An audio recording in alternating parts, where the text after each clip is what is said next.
All right, good morning to you, ladies and gentlemen. Let the record reflect all that yours are here and present in closing argument on behalf of the state. Yes, Your Honor.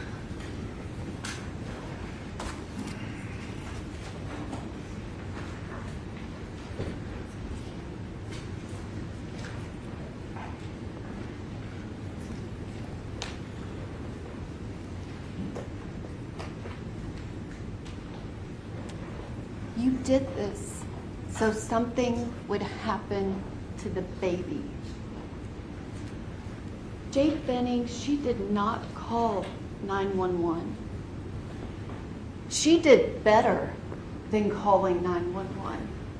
Jade Benning called the one person who knew where she was, knew who she was with, would know that she was calling scared and for help. Najah Jackson said as soon as she heard her best friend's voice, she knew she was scared and she needed help. Jade Benning did better. She made sure that Blaise Taylor was not the only person to hear her last words. She made sure that you heard her last words. She called Najah Jackson and said, "Blaise, you're scaring me." Najah heard him say, "You're scaring me. I know you put something in my drink. I knew my drink tasted funny. Let me see what's in your pocket. Let me see. I know you put something in my drink because I can't even walk straight. I can't feel my legs. You put something in my drink. You did this so something would happen to the baby." I think I'm about to pass out. Jade Benning ensured that you heard her words that night where she was so excited to be having a date night with Blaise Taylor. Her best friend came over. They were the only two people there. Dr. Aaron Carney gave a very specific medical explanation that Jade Benning would have gone pulseless within 30 minutes of ingesting that concentration of cocaine dissolved in a liquid. There were only two people there. The proof and testimony that you have heard over the last week from Jade Benning's family and friends, the pictures, the things in her phone, she was so excited to be having this baby. She was so happy and planning for her baby girl to be born. I submit to you that it does not matter how many questions were asked about fentanyl or cocoethylene. It does nothing to change the evidence and proof that you have that Jade Benning did not want to harm herself or her baby. She wanted the opposite of that. The proof and evidence from Najah Jackson and Dr. Aaron Carney is proof beyond a reasonable doubt for counts 2 and 4 that Blaise Taylor intentionally put that cocaine in Jade's drink to kill the baby. And Jade Benning was killed when he did that. You also have the proof and testimony of Apple Denny. She described to you an event that happened several years before in 2017, but when she heard about what happened to Jade Benning and that Jade Benning was dating Blaise Taylor, she knew immediately She reached out and contacted people because she knew she had information that it was him. She testified, told you about very personal things that happened to her, but she described what happened over a period of 2 days. Her testimony was she had to talk him out of putting something in another girl's drink who was refusing to have an abortion so that he could cause the abortion without her knowing.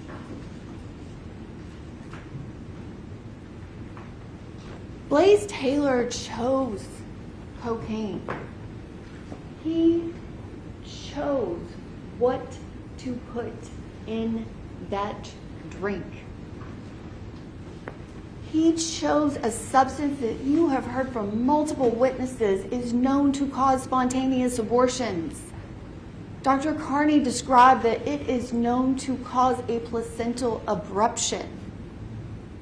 And she also testified that that did not happen to Jade Benning. It did not happen because he killed her. I submit to you that there is proof and evidence that you have heard over the last week that proves beyond a reasonable doubt all 4 counts of the indictment, including the first-degree premeditated murder of Jade Benning. Blaise Taylor chose this. You saw when he got back in touch with Jade Benning, they had a conversation that explained what happened back in November of 2022. This is kind of a somewhat joking conversation, but Jade Benning said, "You gave me a crazy ultimatum." Apple Denny testified to that same ultimatum. You have Jade Benning's decision to the ultimatum he gave her. She chose her baby. She did not choose Blaise Taylor. She did not make the choice that Xavier Winford made back in 2017. She chose her baby. Apple Denny gave that same description of the ultimatum, and you have that there was no contact from November 6th to December 31st of 2022.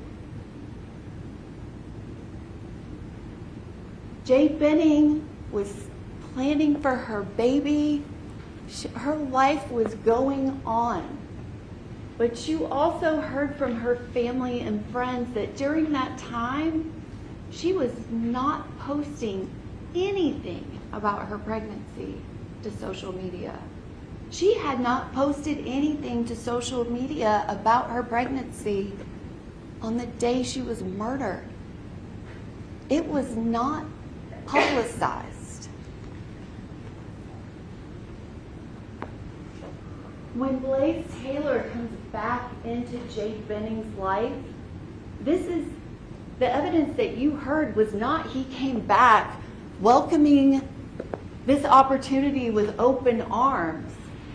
He tells her very specifically in these messages that your life is changing. This is going to be a thing for you. At no point does he say we, me, ours. This is going to change Jade's life. And he is not portraying it as a positive, telling her she shouldn't be so optimistic. And Jade Benning, just as her friends described her, always optimistic, still said, okay, but I'm going to be able to make this work. Blaise Taylor did not go to any of her pregnancy appointments with her OBGYN. Not one. She asked him very specifically, sending him the calendar event, and specifically saying, I I would love for you to be there when I found out the gender of our baby. If it's going to be a boy or a girl, I want you to be there. And he did not go. And even when they saw the shadow and she had to have follow-up testing and then another follow-up appointment, he didn't go to any of those. Jade's stepmom, Andrea, she went with her the day that she found out she was having a baby girl. And Jade was still so happy even though he wasn't there. You also have proof about why Jade wasn't posting, about why everybody didn't know that it was his baby. He was the father. You have a message where Jade is saying, I talked to my mom and let it be known not to bring up you or my situation to anyone. She is defending him and his request that no one know that he's the father of the baby. He responds, but it's all good as long as we are on the same page moving forward. Everything is cool, but I appreciate it. The day before Jade Benning is murdered, the day before, the night before she is murdered, Jade Benning wanted to see Blaise Taylor that night, and he didn't. He is texting Xavier Winford, who he's had some kind of relationship with since 2017. He's texting her and saying, you should never doubt anything when it comes to us. And she says, I'm doing my best. And he says, I know, I'm trying to reassure you. She thanks him. He says, I'll do anything to help you. That's what I'm here for. She says, I trust that's true. And he says, good. Do you trust in us? She responds, yes.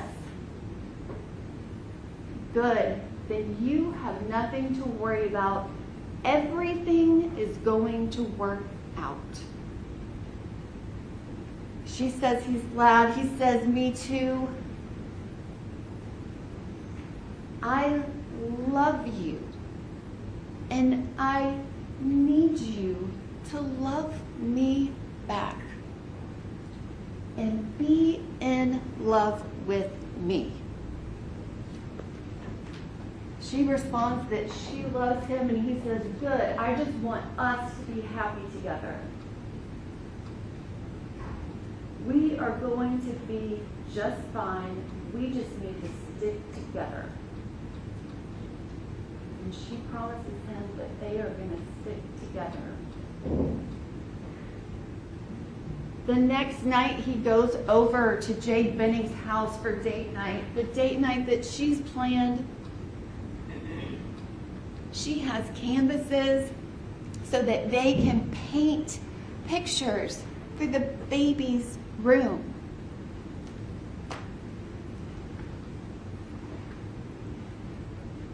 He goes over there to the date night with cocaine to put in her drink. He goes to the date night.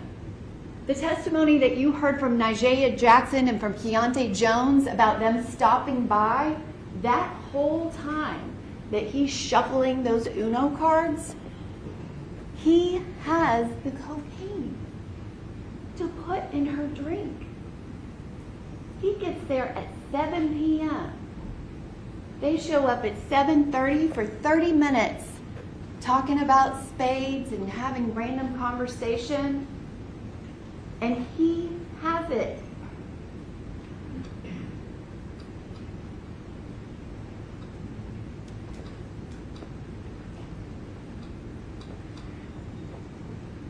He does not call 911 until 9:29:27. I'm sorry, the call that Jade makes is at 9:29:27. EMTs don't get to her until 9:50. Dr. Carney's testimony is that Jade was given the cocaine that she ingested orally 30 minutes before. You have this photograph from 8/29 that shows the progress. She has not been given anything at that point. The next image that you have is at 9:10 p.m. It is somewhere between this point and the next image of their progress that she has to have been given the cocaine in her drink.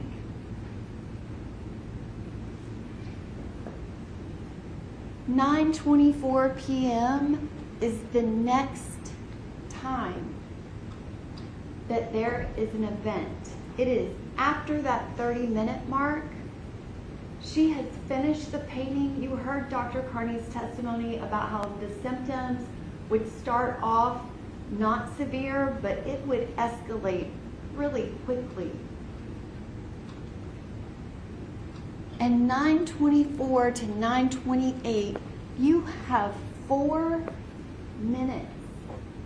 4 minutes after he has put this in her drink. He is there and knows what he has done.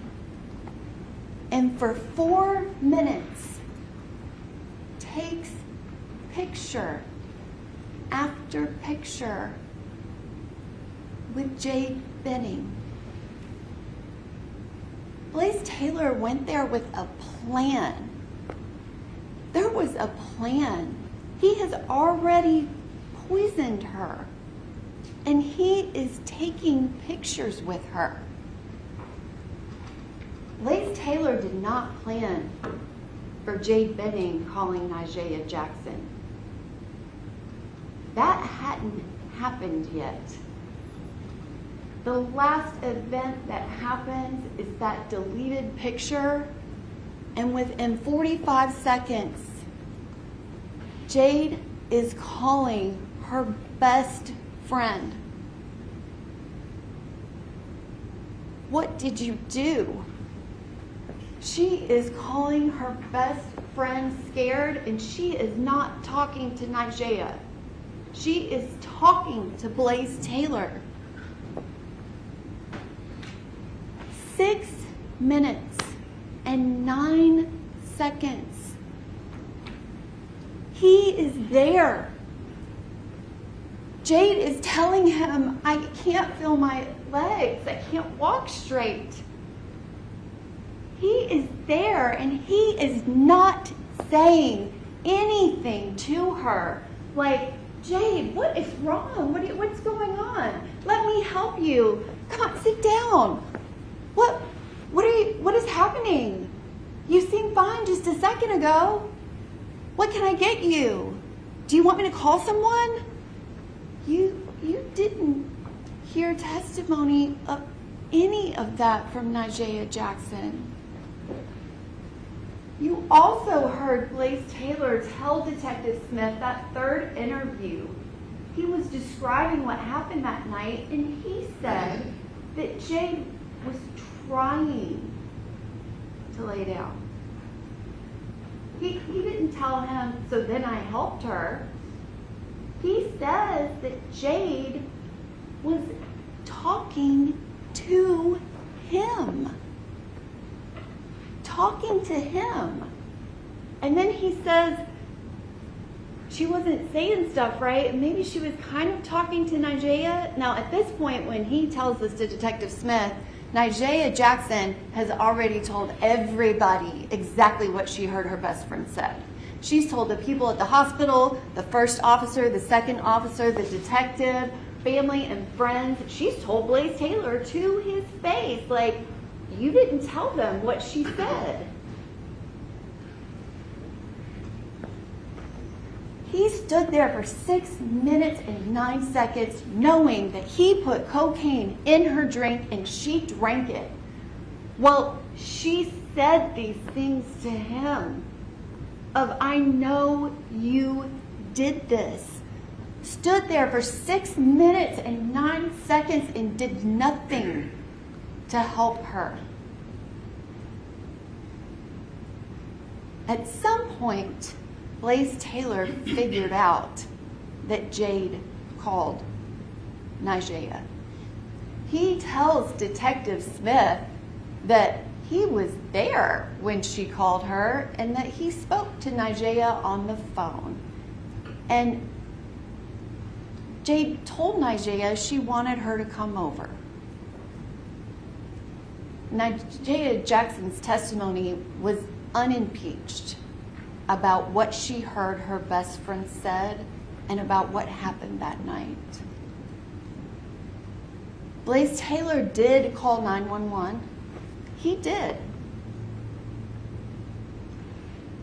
But he already knew that Nigea had been on that phone call. Because this is before Nigea has gotten back to the apartment. She hasn't told anyone she heard what he said. She hasn't called him. She doesn't call him until 9:47:11 when she calls back to Jade's phone. That's when she talks to him. But 5 minutes before that, after he's called 911, no. Yes, you will look at the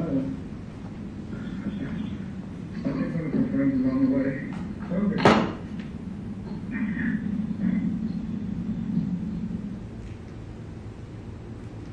You right there? No. Yes, you will look at the I think one of her friends is on the way. Okay. Blaise Taylor is telling the 911 operator that one of Jade's friends is on the way. He hasn't spoken to Nigea Jackson yet, but he already knows she's on the way. I submit to you that call to 911 by Blaise Taylor is because Jade messed up the plan. He knew Nigea was coming. That's why he called. And even then, after 6 minutes and 9 seconds of Jade Benning's last words on earth, he doesn't even call her immediately. He doesn't call 911 immediately to get her help. He waits 2 minutes and 37 seconds, and then he calls his dad, which that's a 30-second phone call. There was no testimony as to whether or not that call even got answered. It's 3 minutes and 28 seconds after that call with Nigea ends before he calls 911.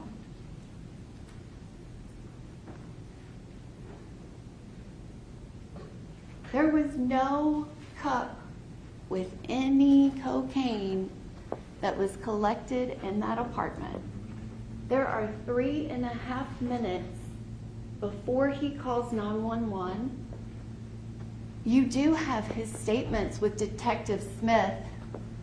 Blaise Taylor tells him, oh, there's no alcohol whatsoever. No, no, no, no, no. And we both drank the same stuff. And then he's asked if he cleaned up, and no cleanup.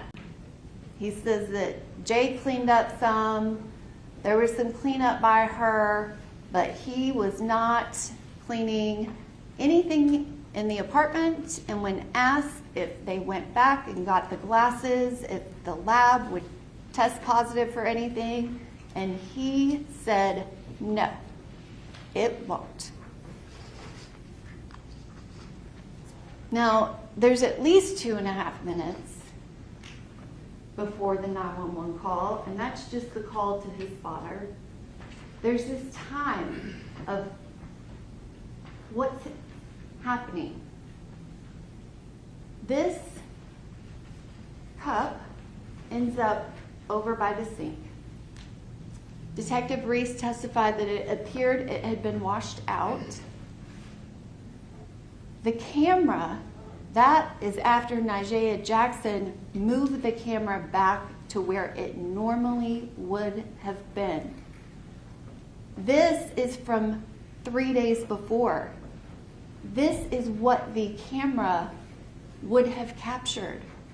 If someone went over to the kitchen island and did anything to any of the cups, it would have been on that camera. But that camera was not where it normally was.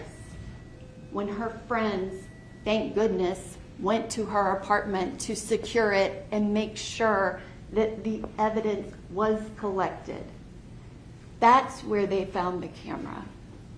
In her bedroom with the blinds up, in a place that would not capture anything that happened to Jade Benning on her bed and anything that happened in the kitchen.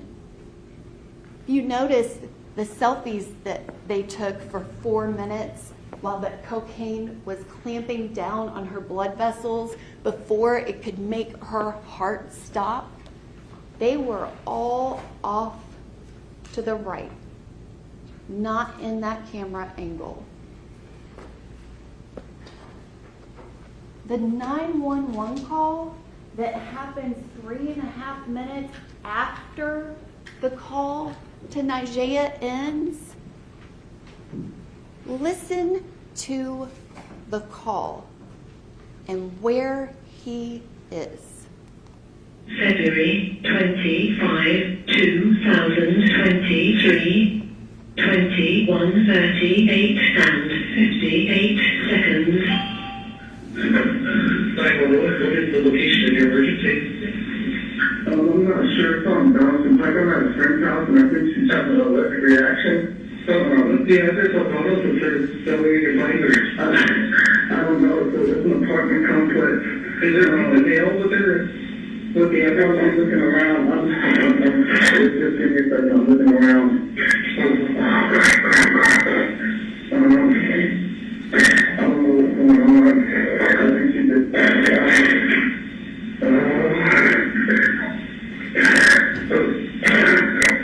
give me 1 second.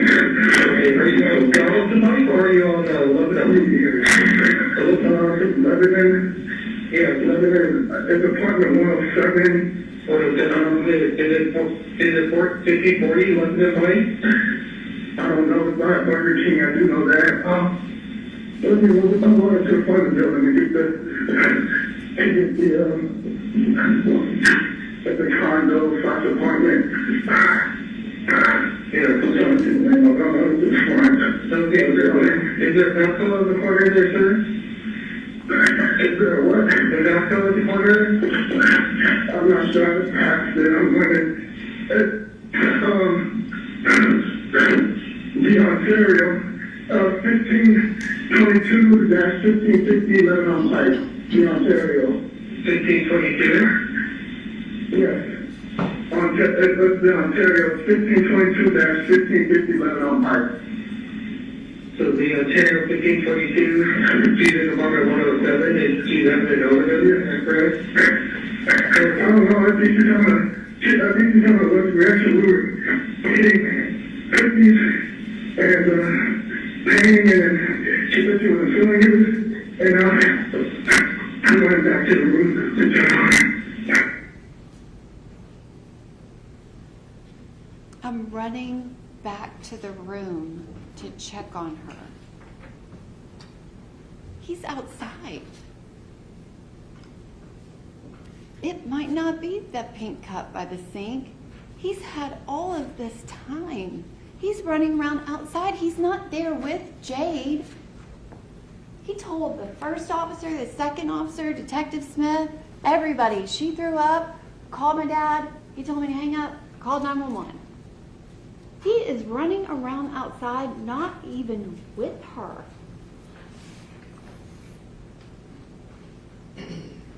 No, and what's the case we disconnected while you're getting up there? What's the callback number in case we disconnected? This number right here. Is it 8 number 773 5738? Yeah. Okay, now what is it?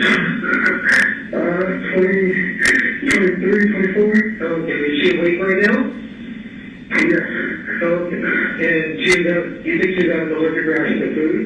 I don't know. We got cookies and pasta.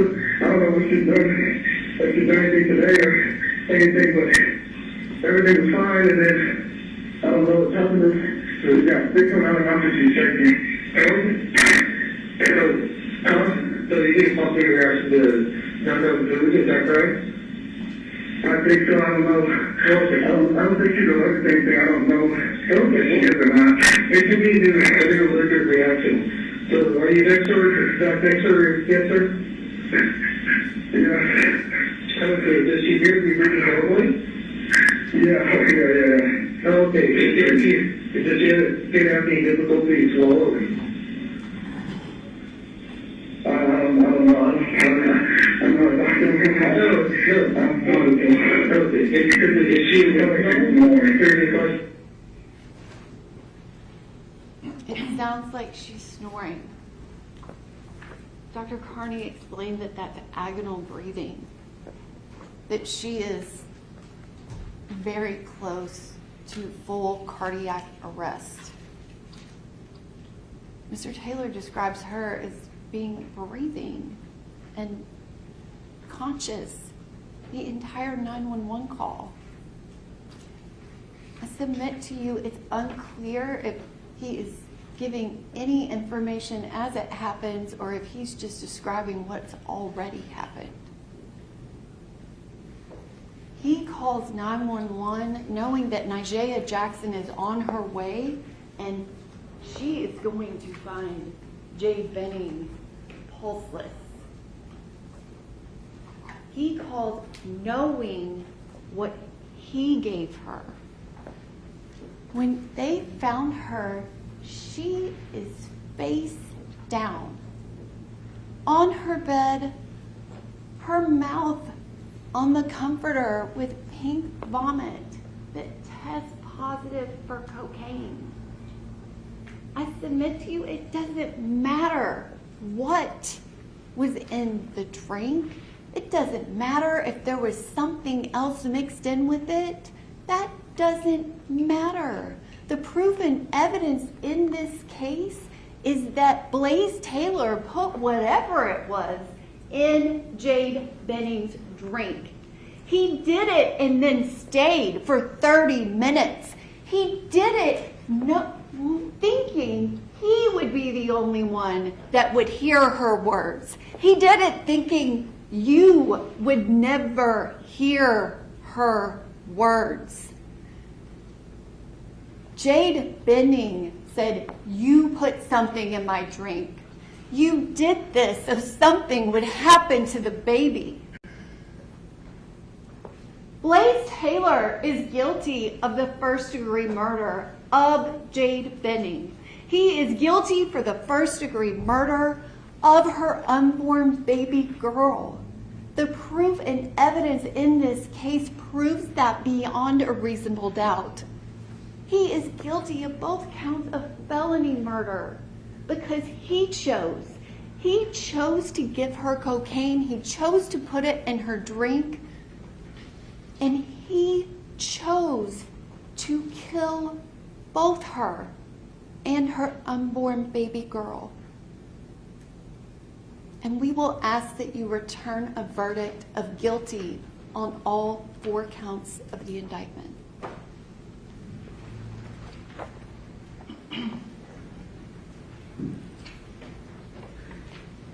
Closing argument on behalf of Mr. Taylor. Yes.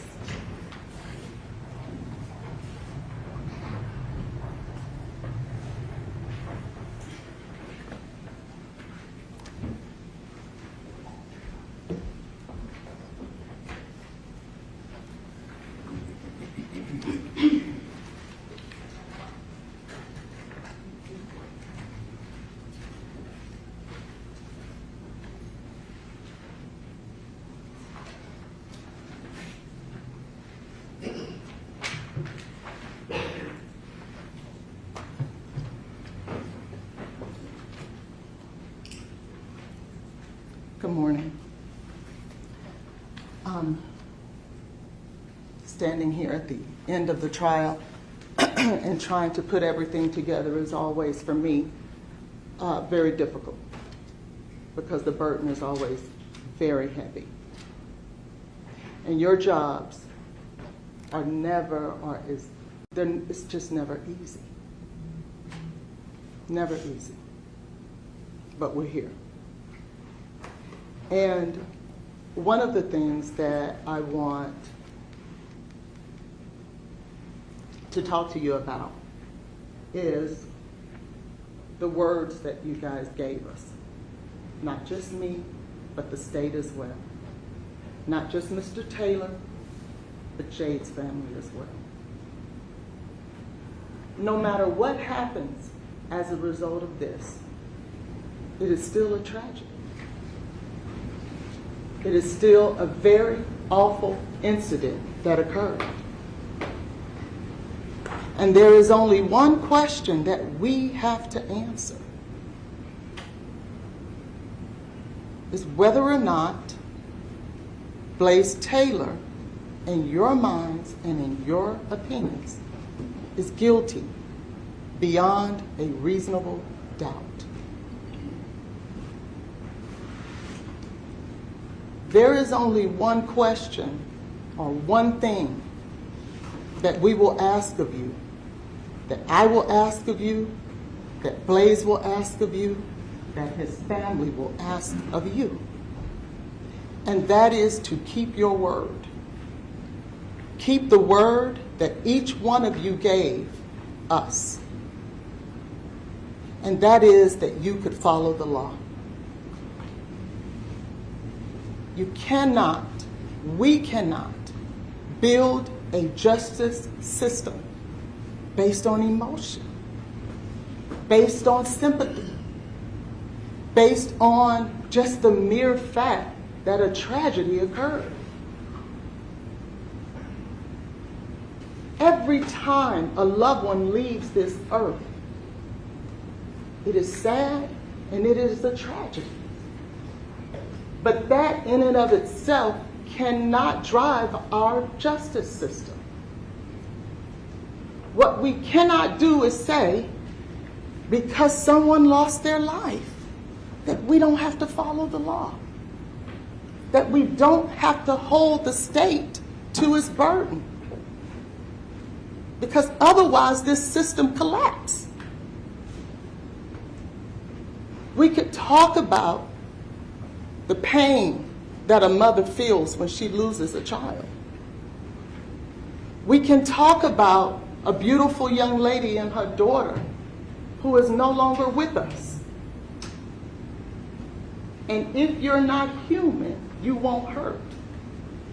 But if you are human, you will hurt.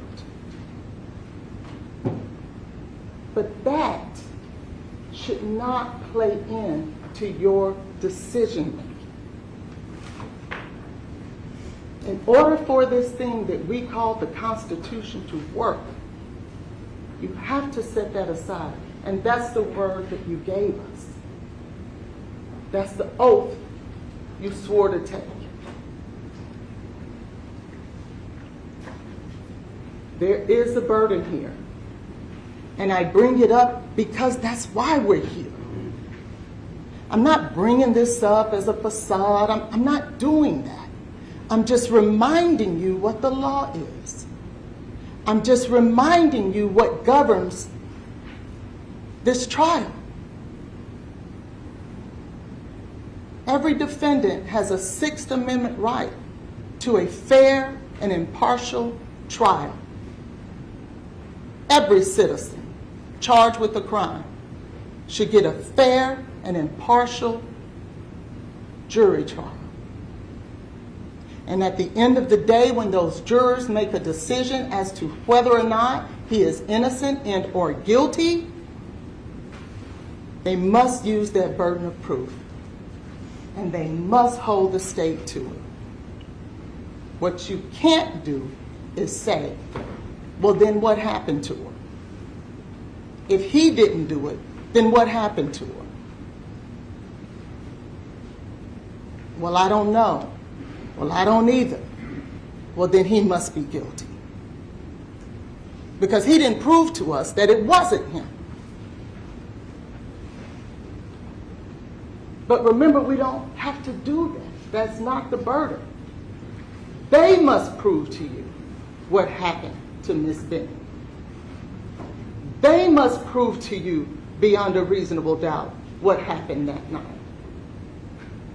Not us, not the defense. So then you ask yourself, well, what happened? If he didn't do it, what happened? You're going to say that a million times because that's just a natural reaction to what we're dealing with. But remember, as you are going along that journey, deliberating back there, going through the evidence, remember, they must prove it to you. You cannot ever place that burden on Blaise. You cannot. The minute you do that, that Sixth Amendment right to a fair trial collapses.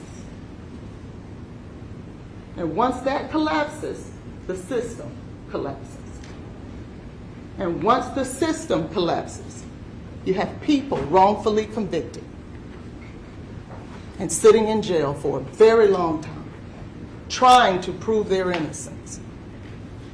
And that's not the way it was designed to work. That is not the way our forefathers meant for it to work. So with that being said, let's talk about it.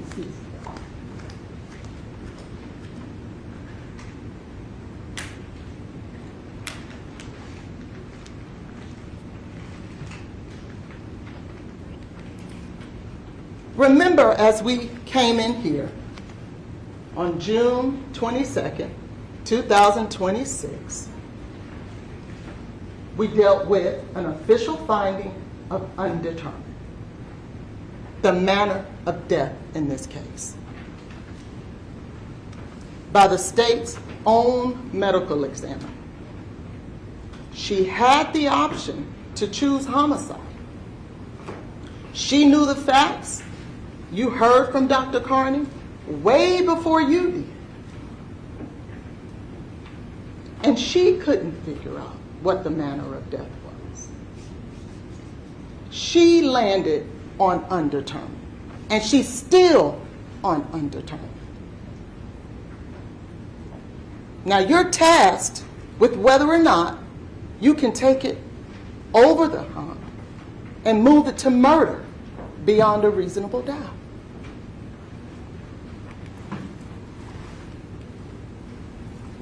I want to talk to you guys first about the facts of this case and what you've learned since you've been here. What I don't want you to do as we take this journey is come into this environment and say to yourselves, I want to live in La La Land. I want everything to be perfect. Life isn't perfect. And the older you get, the more you learn that. The older you get, the harder it gets. Trust me when I tell you that. And those of us over the age of 50 can tell you about things that we experience in life that are good, that are ugly, things that we've learned along the way. How we treated people in the past, how we interacted with people in the past, how we respond to people in the past, and how we respond to people now. You learn along the way. But what life isn't is a perfect cookie cutter La La Land. That's not life. So let's talk about Blaise and Jada. They met on Hinge. They dated for a little while in terms of, I shouldn't say date, they interacted for a little while, but never really met up. And remember, these are young people. They had casual relationships, not just with each other, but with other people too. And it wasn't just Blaise that dated other people. They both dated other people. They were adults. They were consenting. Nobody did anything wrong because everybody agreed that you can date someone else and you could date someone else. We may not want to live our lives that way, but that's the way they chose to live their life. So when you hear the facts about Blaise texting someone else, that was nothing against Jade because she was okay with it. So don't let the state make you think that because he was dating someone else and he texted that other person, that was something nefarious or wrong. It wasn't. He didn't have to hide that. She knew that. Najee told you that. She said it to the police officers.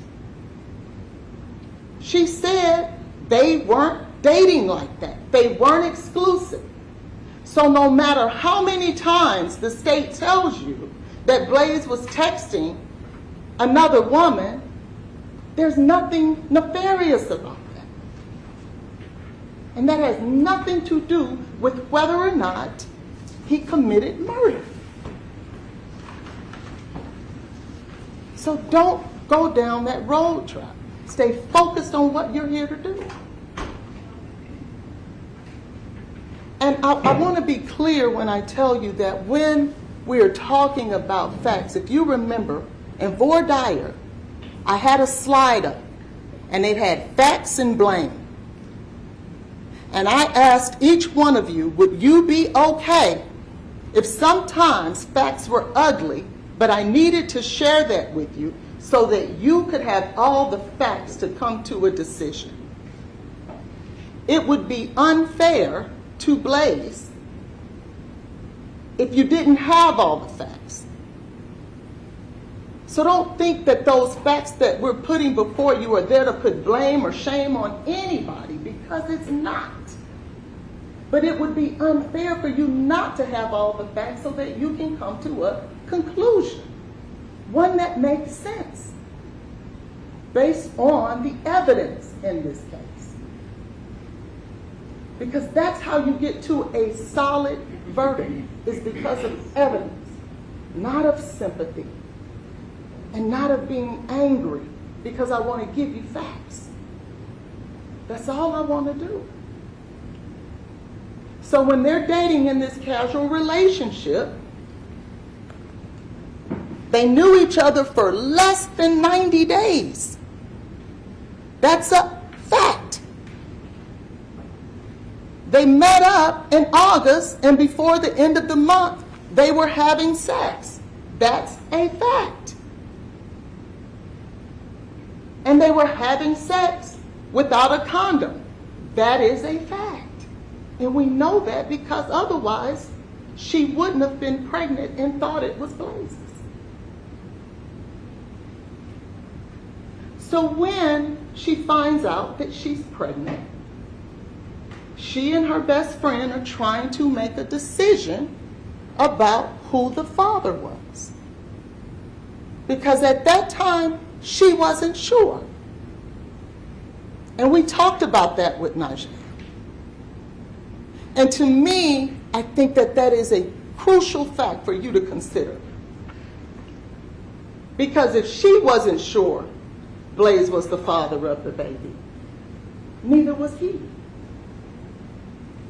So you would then have to believe that he would kill her and that child, not even knowing if it's his or not. That's a fact. And so she tells him she's pregnant. And he's not happy about it. She is. And that's great. There's nothing wrong with that. But Blaise, on the other hand, with only knowing her for 90 days, maybe he's not happy about that.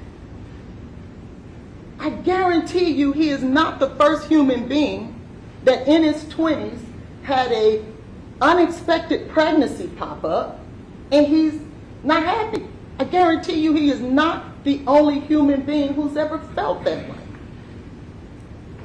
And they want you to believe that that's just a horrible fact that would give him motive to kill her and the baby. Most folks in their 20 years, who is in their 20s, who get someone pregnant that they don't know within 90 days, I'm willing to bet at least 50-50, are not happy. That's real life stuff. That's not a nefarious fact. That's just real life stuff. And that's what I'm going to talk to you today about, is real life stuff. Because if you remember, you heard from Nigeria, they were talking about possibly going to Indiana for an abortion.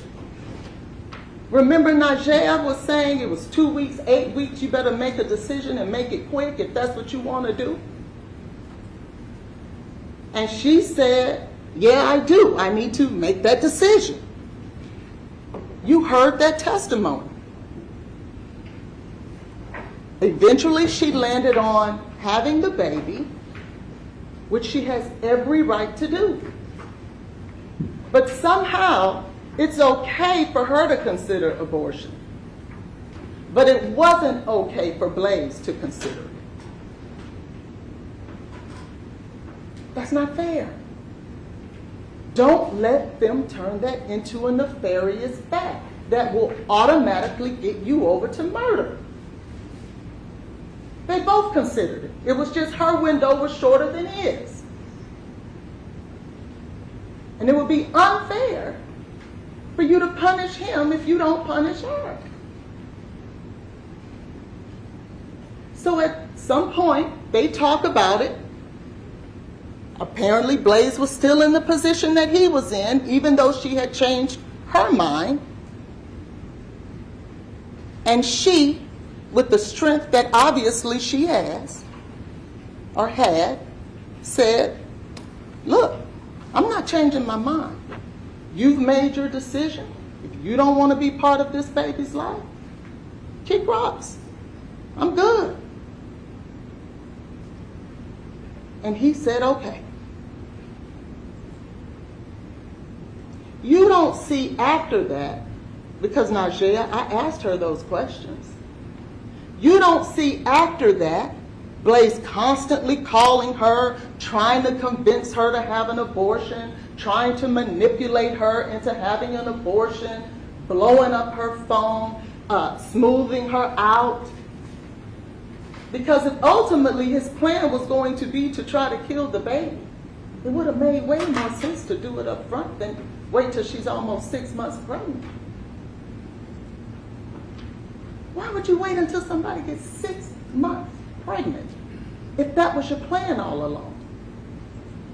Remember, she came back in contact with her December 31st.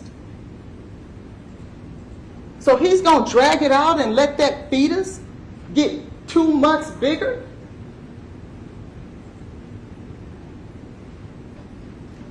That don't make sense. He could have done that a whole lot sooner. That would have made sense. That would have been easier. A miscarriage within the first 90 days, that makes sense. Some people don't even tell people they're pregnant for the first 90 days until they're sure that they get past that first trimester. But he'll wait until she's 6 months? So she makes a decision. She says, you go your way, I'll go mine. And he honors that. He honors her wishes. Now, if he was cooking up and stirring up this evil plan, why wouldn't he start the manipulation right off? Najee told you that she liked him. She wanted to be with him. So it would have been easy for him to do that. But he didn't. And I think that's a very important fact. Because if you remember that text message that they read, to you,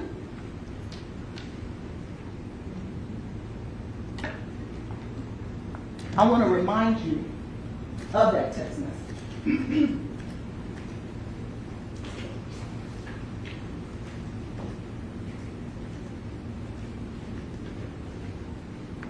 This is Jade. Remember, they read this to you. Next time I'm tagging along for the adventure. LOL. Blaise says, LOL, okay. That's if you want, of course. This is Jade. LOL. He says, gotta still have a job first. And second, you probably ain't doing much traveling for a while anymore. When next season rolls around, I don't think you'll be able to just make impromptu trips on the weekends, considering you'll have other responsibilities. Not trying to be negative or nothing, but just being realistic. I mean, it would be great if you could, but it's unlikely. What does that mean? That means next time this year, you're going to be a mother. She's 23, 24 years old, 24. You're going to be a young mother. And that comes with a whole lot of responsibilities. So start getting your mind right. And if that's going to be the mother of this child, let me give you a little advice. Men who handle their business, they want women, the mother of their children, to handle their business so that they can set a good example for the child that they're raising. Don't let the state turn that into some kind of, oh, he was so mean. No, he was telling her the truth. And those of us that are mothers, we know the responsibility it takes to raise a child.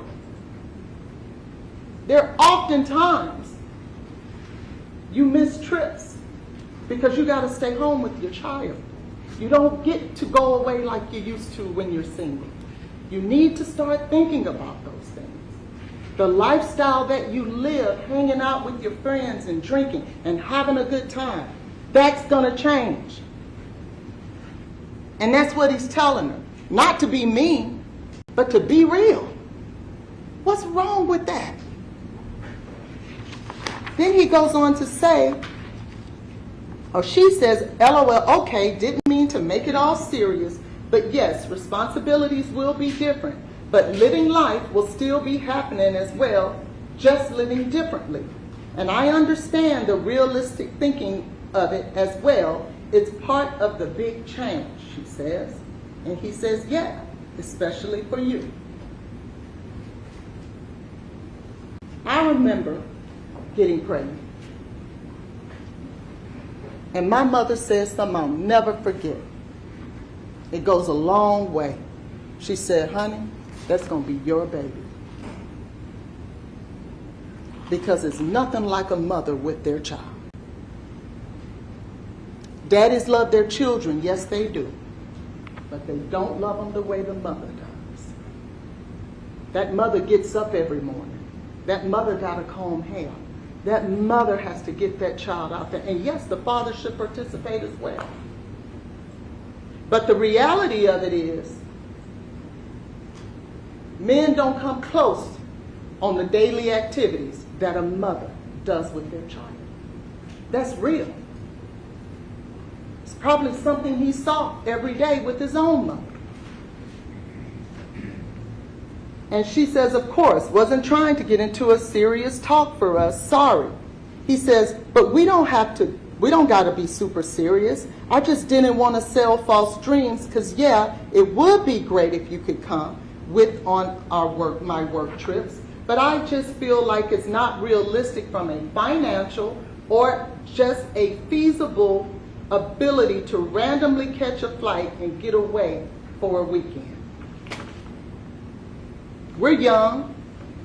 Money's already tight.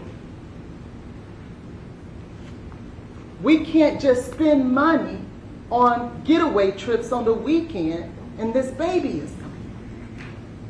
And I could lie to you, or I can keep it real with you. Blaise wouldn't have been able to win here. It didn't matter. If he would have sold her a dream and lied to her on here, they would have been telling you that. But now he's keeping it real with her, being honest with her, and now that's wrong too. Would you rather him lie? The man was trying to be honest. The man was trying to be responsible. And somehow, that's wrong too.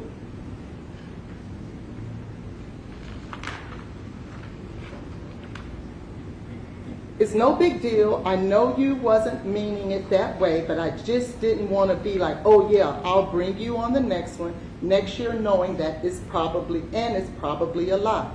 She says, totally understand, babes. It's not like it can never happen because I'm having a baby, but realistic, it wouldn't be able to on the fly.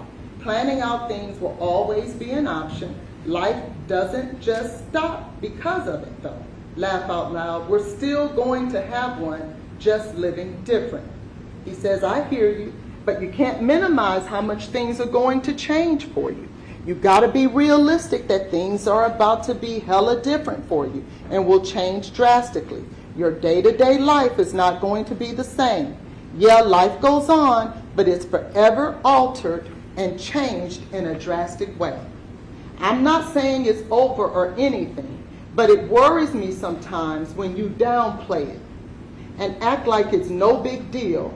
And I know you always want to be super optimistic and stuff, but I feel like you need to be honest with yourself about the situation and know what's down the road for you. Now let's back up with that. He says, it worries me sometimes when you downplay it. That means there's something that has gone on in the past that has caused him, with the woman who is potentially going to be the mother of his child, to start having serious conversations with her. Hey man, let's plan this thing out. Start thinking right. So there's something going on there that made him feel like he should have this conversation with her. If that's going to be the mother of his child, what's wrong with that? In fact, that might be good.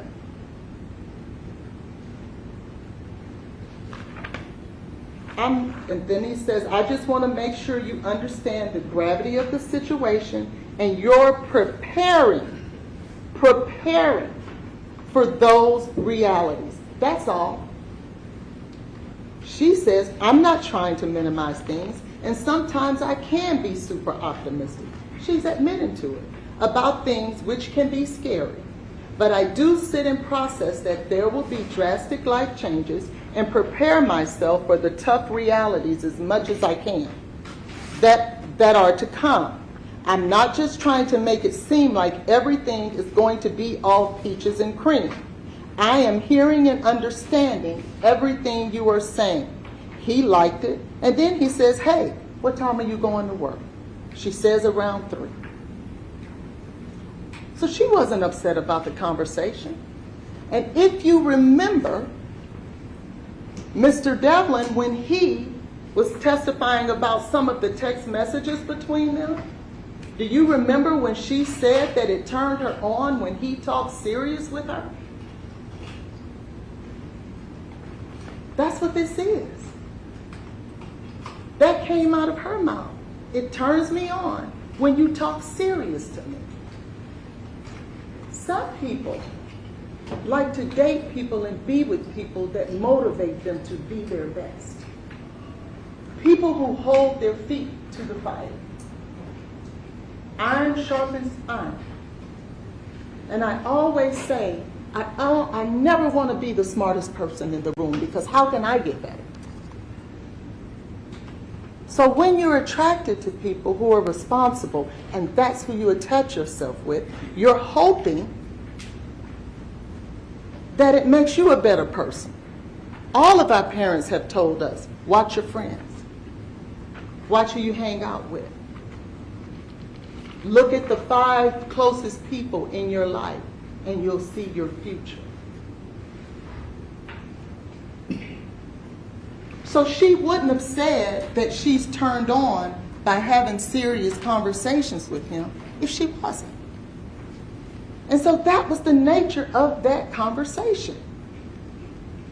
Now, there was so much talk about how Blaise just totally disregarded the baby, totally disregarded her pregnancy, as if he was just pushing her off to the side, waiting for the perfect moment to kill her and the child. Because if you notice the tone of that text message conversation, it was talking about the future. Why talk about the future if your plan is to kill her anyway? You wouldn't even have to have those conversations. You could just continue to make her feel peachy and creamy. You don't make plans and you don't try to help the person become more realistic about what it takes to be a mother if it's not your intention for her to be a mother. That doesn't even make sense.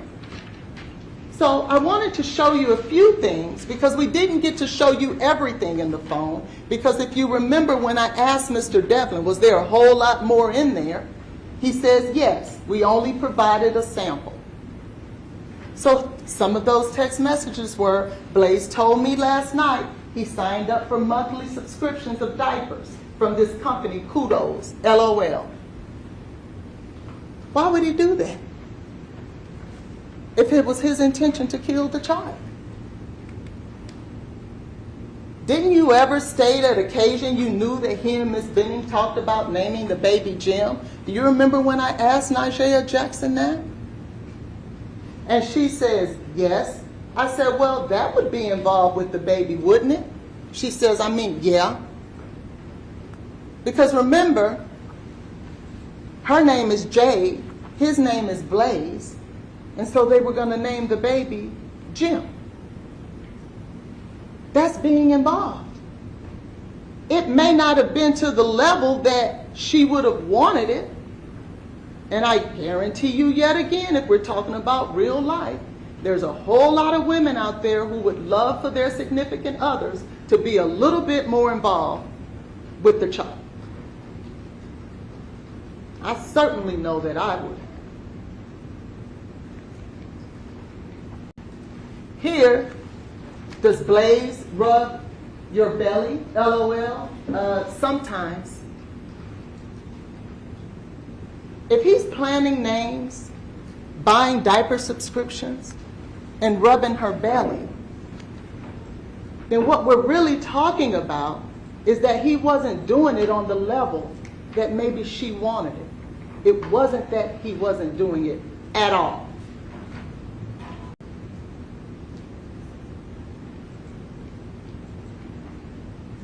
Let's go now to the day in question, because we know how they've met, we know how they dated, we know what the understanding was, we know they both considered abortion at one time, one changed their mind quicker than the other, they got back together, they're having realistic conversations, and remember I told you about before, during, and after.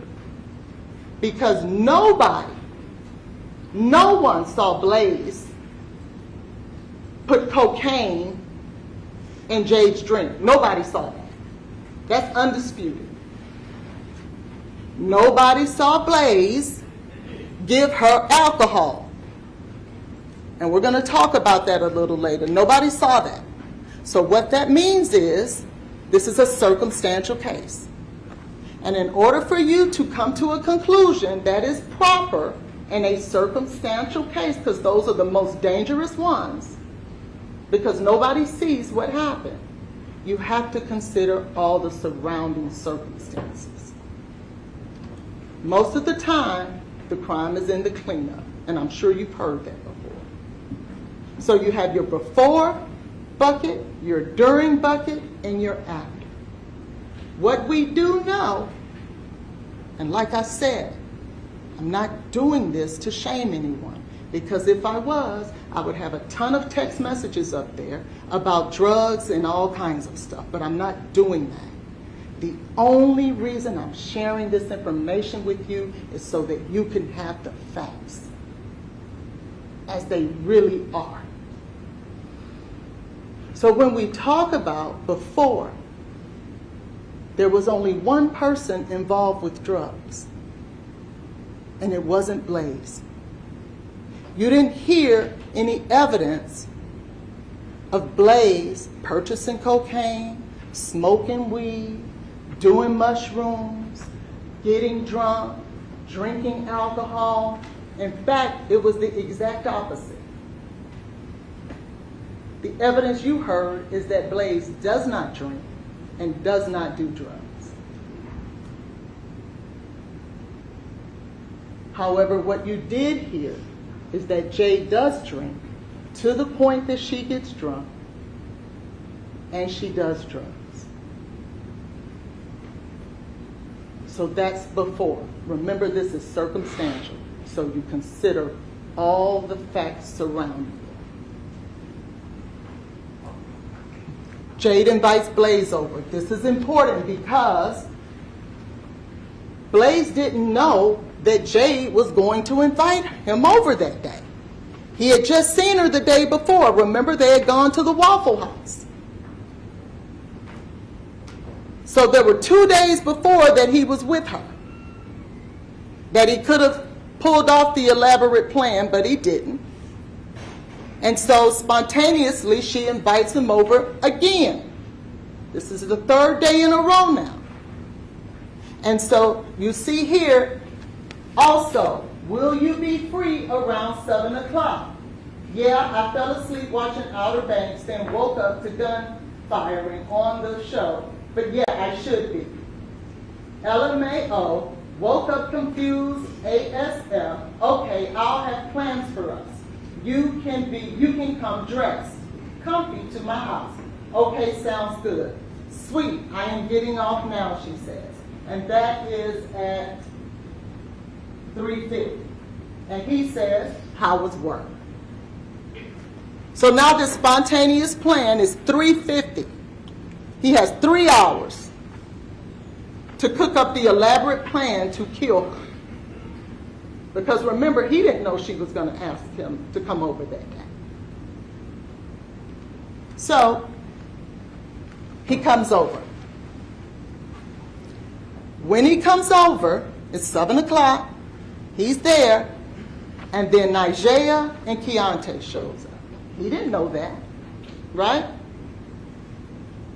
Now, if all the while it was his plan to kill her that night, you would think that once Keontae and Nigea showed up, if he had any kind of sense, he'll abort the plan. But no, he's brazen. Even though her best friend came over, saw him in the apartment alone with her, almost 6 months pregnant, 25 weeks, I believe the autopsy said, he decides, I'm going to go ahead with the plan and kill her anyway. I know they saw me in here. Doesn't matter. I'm going to do it anyway. And so they eat. Nigea and Keontae, they come, they talk, they interact. He invites them to stay. He invites them to stay. Why would you invite them to stay if it's your plan to kill her? So you can have witnesses? No. So they stay, they talk, he's shuffling Uno cards because the murderer who doesn't drink or do drugs plays Uno and then kills pregnant women on his downtime.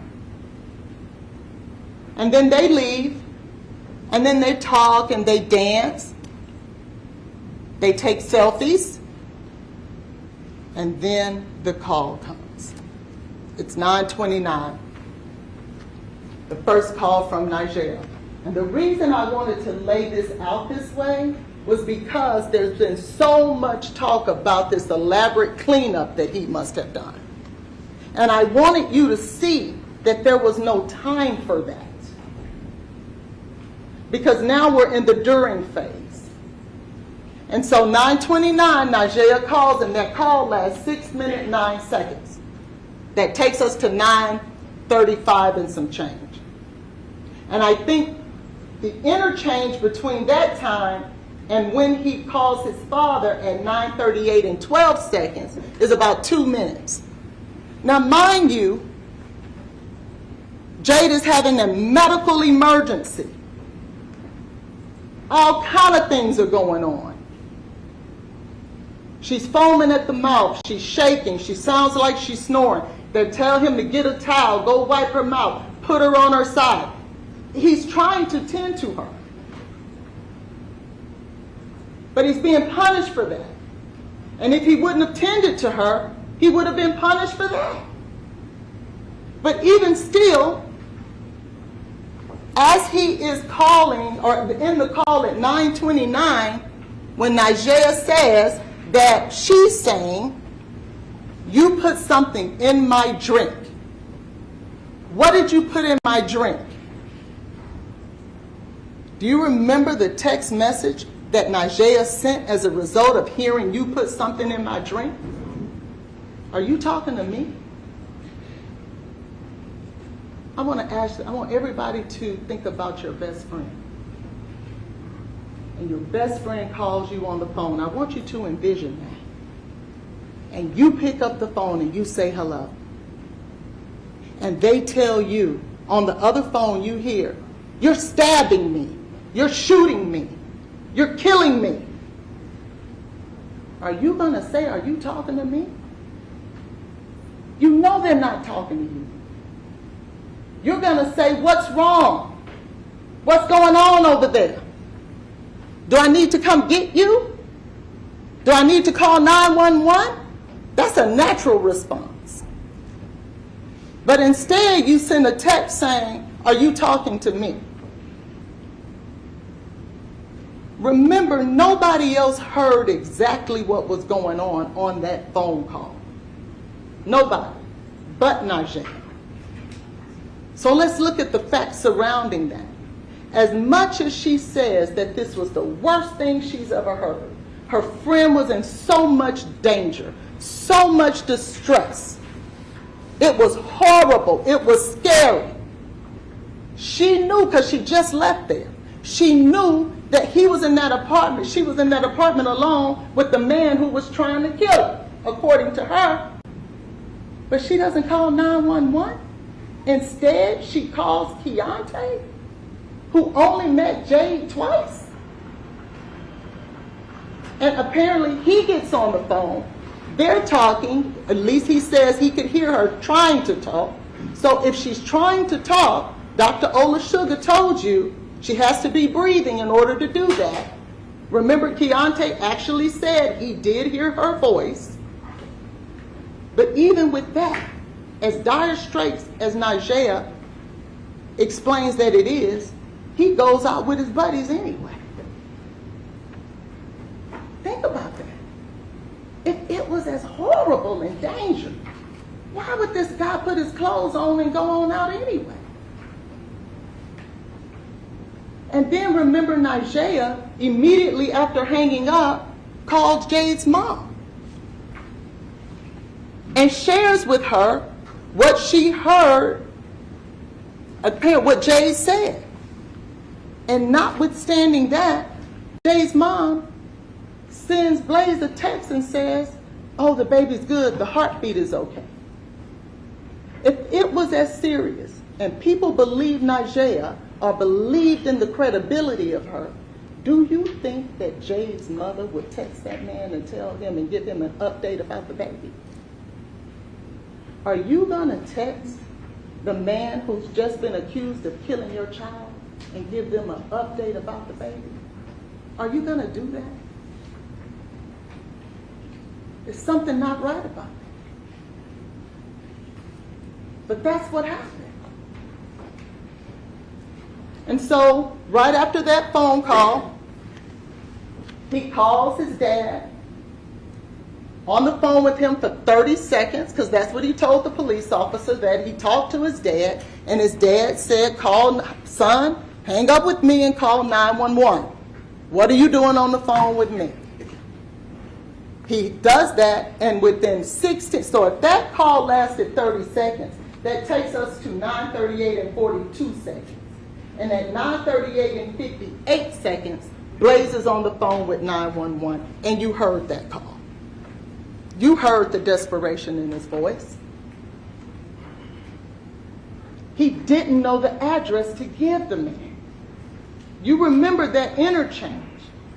So the only way to get the address would be to run to the front to get the address. And if you remember what he says, I want you guys to pay attention to this. He said the address is 1522-1550 Lebanon Pike. Most of the time when people give an address, it's only one numeric value. It makes sense that he ran to the front of the apartment or the condominium complex because that's the exact address he gave them. So then, after that, I went the wrong way. Then he gets off the phone with 911, and she calls back. So if it was 6 minutes and some, I'm sorry, the 911 call was almost 9 minutes. So that would take him right around to 9:47, and Nigeria calls back to Jade's phone. And he answers. He didn't have to answer. It was Jade's phone. He could have said, I was dealing with an emergency. But he picked up the phone and gave her an update, doing the responsible thing. Then after that, that call lasted about 2 minutes, she says. That takes us to around 9:49. EMS arrives at 9:48. And if you look at that slip from the EMS, because you'll have the right to look at the evidence, it's going to show you that EMS arrived about 9:48. And you heard him say, I can hear the sirens. I think I can hear the sirens. And then he goes out and runs to get them. Remember, on the call, the man says, put her on her side. So he did that. Then if you remember, as much as she didn't want to, she told you that Blaise ran out to meet them, at least at the door. So perhaps she rolled over while he was gone. We don't know. But nobody's calling 911 and doing all those things to help, only to put her on the side and try to kill her. So by now, EMS is there, so the time for cleanup is gone. Where was all this time for him to clean up? It's not there, because remember, those selfies was less than 60 seconds before the emergency call. The time just isn't there. So that's during. So when we think about during, there was only one person who called 911. Only one. As sick and as dangerous as it was described to be, only one person called 911. Frantic, running to get the address, doing everything that he could do. That's during.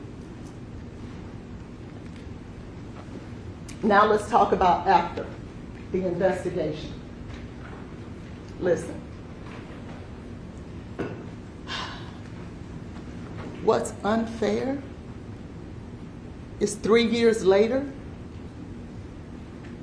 Blaise is now held responsible to try to prove himself innocent, when one, that's not the law, and two, a lot of the evidence is gone. That's unfair. How can I prove my innocence when Detective Reese said he let the video surveillance camera get erased? How does the lead detective not get that surveillance camera that would have showed Blaise coming and going, Najee and Keontae coming and going. If he really ran to the sign, we would have seen that. If he came there with something in his hand, alcohol and or cocaine, perhaps we would have seen that on the video. If somebody else showed up there that day, perhaps we would have seen that. But they allowed it to get destroyed. Blaise didn't know that. Remember, he didn't get arrested for a year later. If he knew the burden was going to be shifted from what the law was, then maybe he would have done the investigation himself. But he was trusting the police to do the investigation because that's their job. And we know that she met with the drug dealer that day, albeit it was for Mario or whoever it was for. If this is a drug overdose, I really want y'all to think about this. If this is a drug overdose, why wouldn't the police officer go talk to the drug dealer? If it was a financial crime, you chase the money. How in the world, in a drug crime, you don't bother to speak with the dude who sold her drugs that day, whoever it was for, whether she met up with him or not? That's not for us to have to figure out. But he didn't.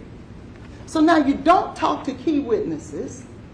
And there were other drug dealers in her phone too. They didn't call any of them. You let the surveillance video get destroyed that possibly could have exonerated him. But we'll never know that. And now he will be punished for it. You let the cup that was supposedly the missing cup, the crime scene investigation team, they didn't see it. It was on the counter. Somehow we missed it. But all along, there was this missing cup that Blaise must have taken because he cleaned up. We already seen there wasn't time to clean up. And he had taken the cup with him. The whole time, Detective Reese had to tell you, we missed the cup. It was there the whole time. Well, perhaps if Blaise knew one day he would be sitting here facing felony murder charges, he'd have had the cup tested himself. But he can't do that now. And he shouldn't have to do that now. Because that's not the law. That was their job. And if it was cocaine in it, they would have known it. But they did take a bunch of glasses. They took all kinds of things from out of their dishwise. And there wasn't anything on it. Anything. And think about this. Remember how they talked about all this cocaine? One thing they cannot get away from is that she had cocaethylene in her system. They can't get as much as they would love to. They told you first it was coming from vanilla extract. Don't do it. Don't believe it. Or two, because of some of the treatment she got at Vanderbilt. There is no treatment at Vanderbilt that leaves you with cocaethylene in your system when cocaine and alcohol come together. That means, think about this, that means that he would have had to put cocaine and alcohol in either her water or her lemonade. And the chefs have sensitive palates. They taste food. That's what they do. They'll taste something and they'll tell you what ingredient is in it because they're trained that way. She didn't taste alcohol or cocaine. Neither one of them. And the amount that they're saying that he gave her.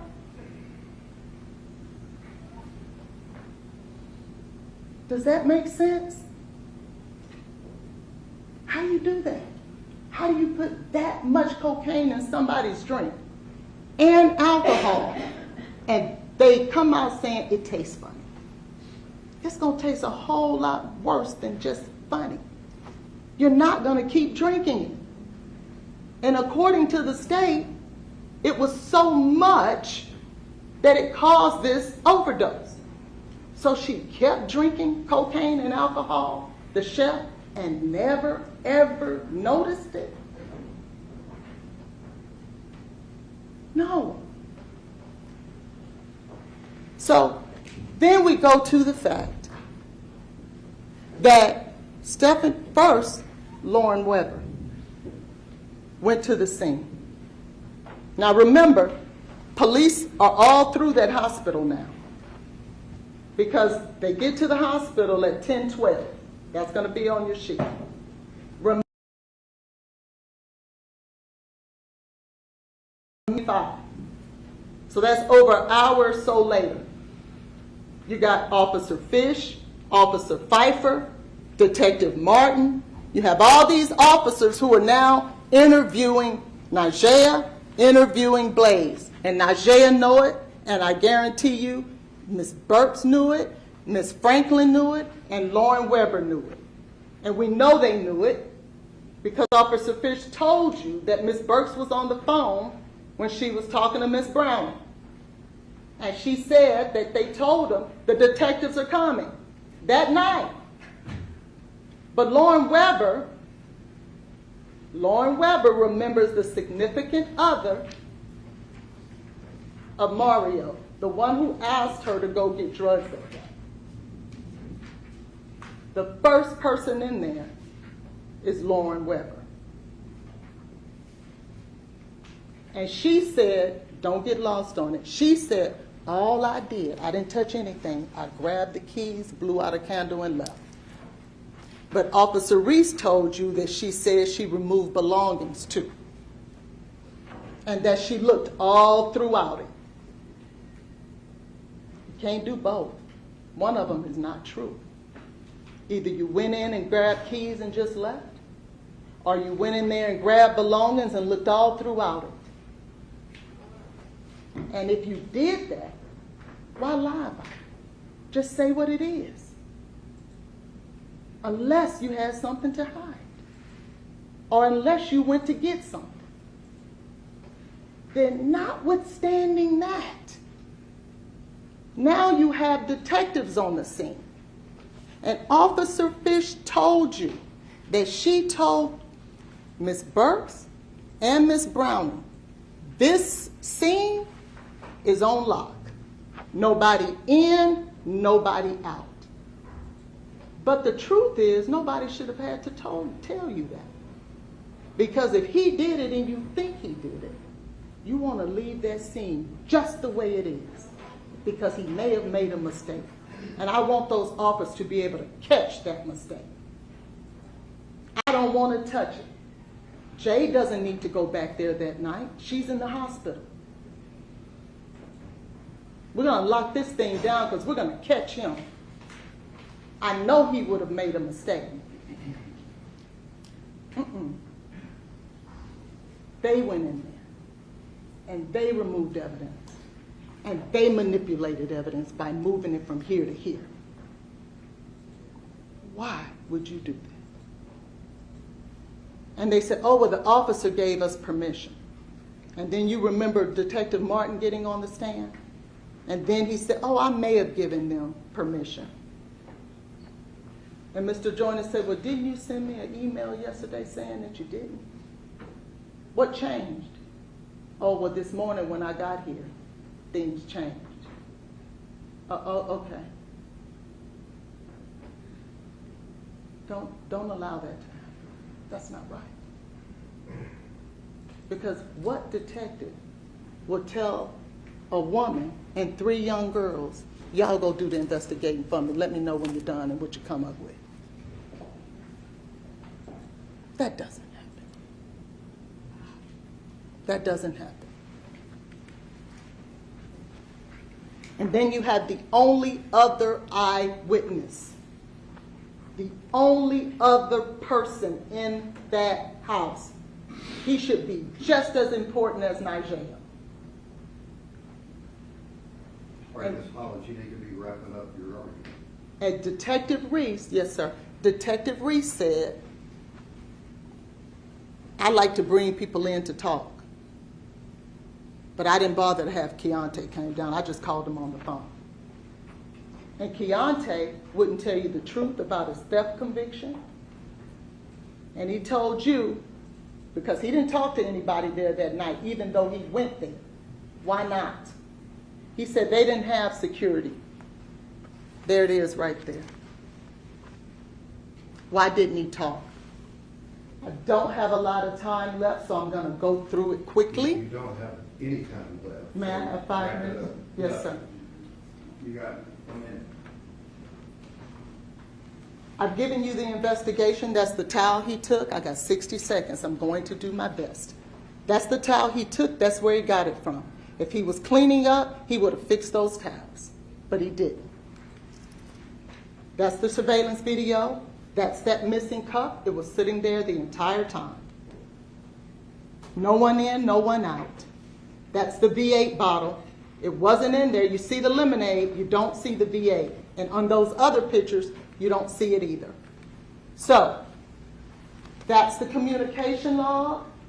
Cocaethylene is in the system. You're going to have the reports. It's there, and it was there in the vomit. And all of these doctors told you that.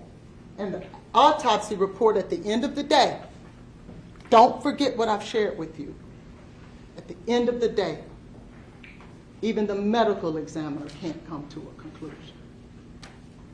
And with all these surrounding circumstances, how can you? Now, I told you that when you get back there, you're going to be tired and it's going to be long.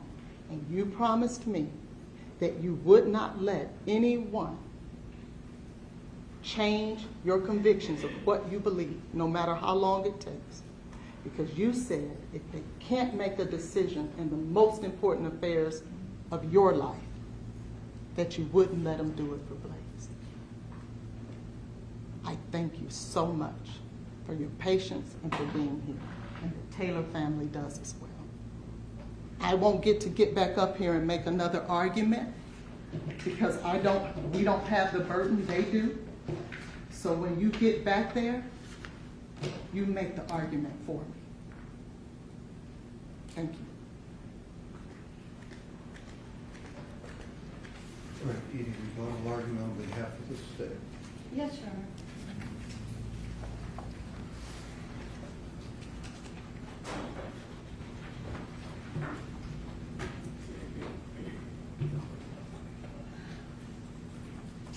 Ms. Hollins went back and forth between whether or not Blaise Taylor even thought he was the father of this child. She said that Nigella Jackson said she wasn't sure. You heard the testimony. I submit to you that Nigella said she was sure, it's just he wasn't involved. And she was saying that at the hospital because he was telling the people at the hospital that he loved Jade more than her. And she was, that was not true. That's what she testified to about whether or not he was the father. She told all of the officers, he's just the father. He's not involved. But Ms. Hollins argued to you that he wasn't the father, but then she also wants you to consider a text message where Jade is telling her mom that he signed up for a diaper service. You can't have it both ways. Also, Blaise Taylor told people he was the father of her baby. He told Keontae, Nigella, the people at Vanderbilt. He told the police officers. Now, when he calls 911, he's with a friend.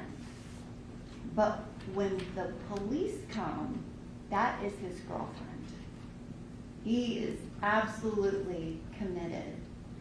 And the text messages with Xavier Winford absolutely were not submitted for any purpose of saying somehow Mr. Taylor was a bad person because he was seeing more than one woman. It was for that very purpose. He had someone that he loved, that he was telling, I love you, But also the rest of that thread is that something's happening, but everything's going to work out for them. But it's very much against what he told the police, that Jade Benning was his girlfriend. His interactions with her, it wasn't "I love yous." She also wasn't going to admit he's the father of the child, but yet wants to say that they picked out the baby's name together. Well, Nigeria Jackson testified about that, and she was very specific that that was a name that Jade suggested, and he agreed. He didn't disagree with it. But you also heard testimony that Jade's unborn baby girl's name is Ivy.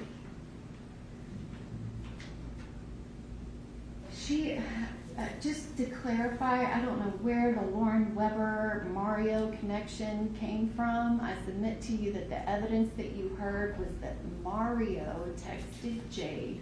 Jade texted Danny. Danny wasn't in town. No one met up. Lauren Weber was not involved in that.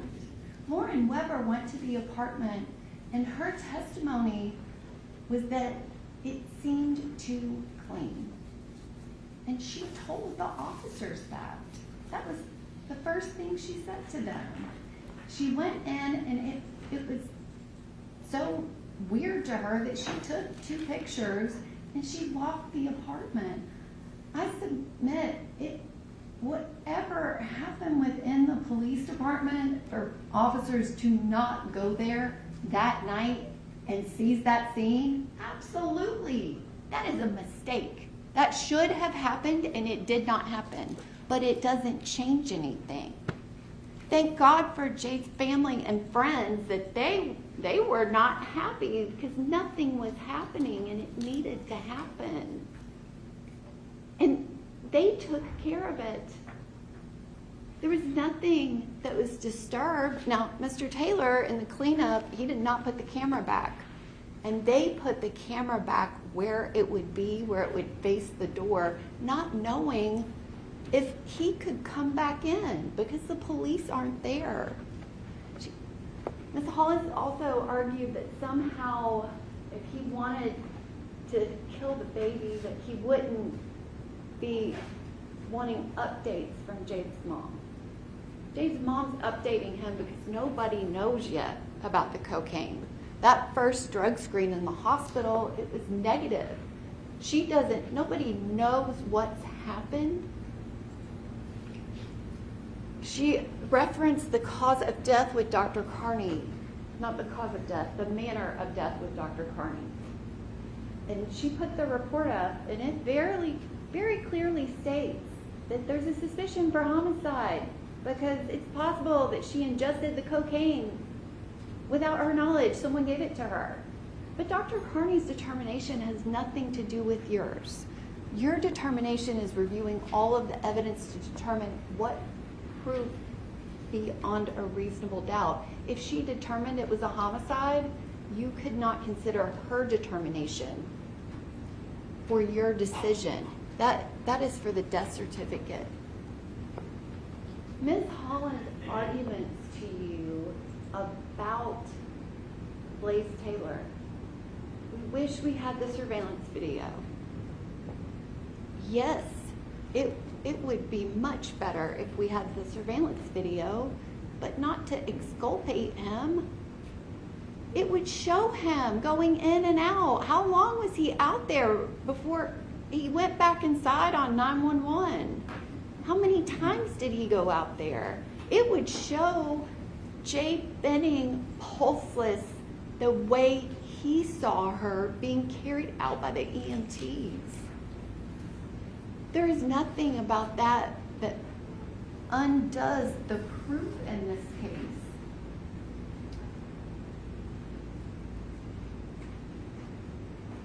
She argued that a chef would know that there was something in a drink. Jade Benning absolutely said, I knew there was something in my drink because I tasted it. Those are the facts.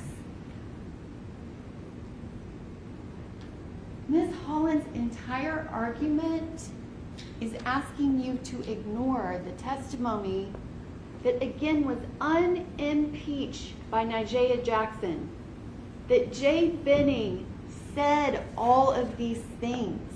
She said them to him. It's only the two of them in the apartment.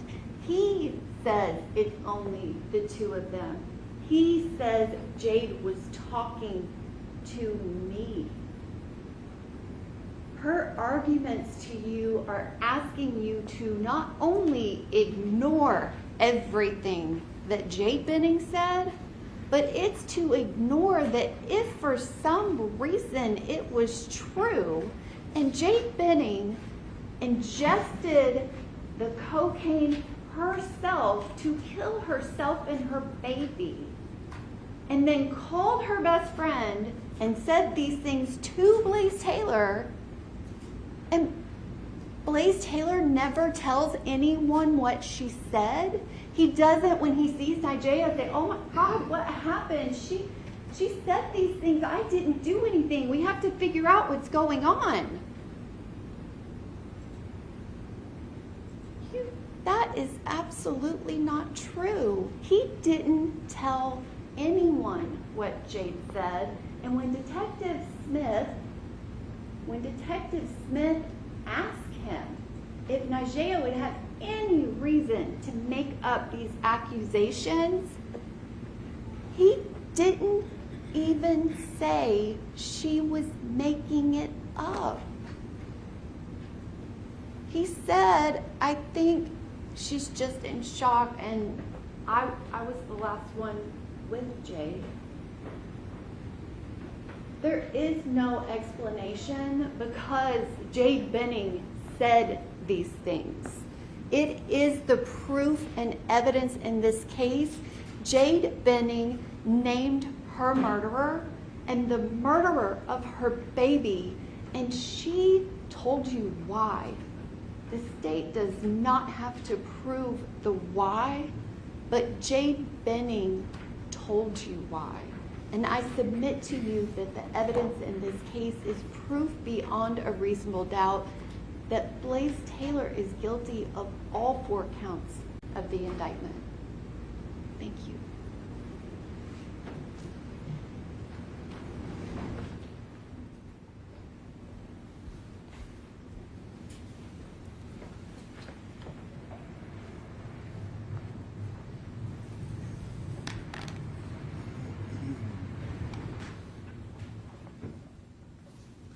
Members of the jury, count 1 and 2 of the indictment in this case charge the defendant Blaise Taylor with the offense of first-degree premeditated murder.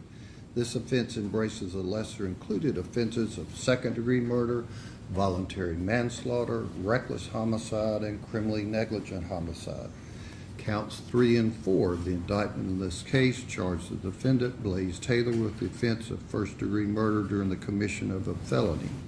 This offense embraces the lesser included offenses of second-degree murder, voluntary manslaughter, reckless homicide, and criminally negligent homicide.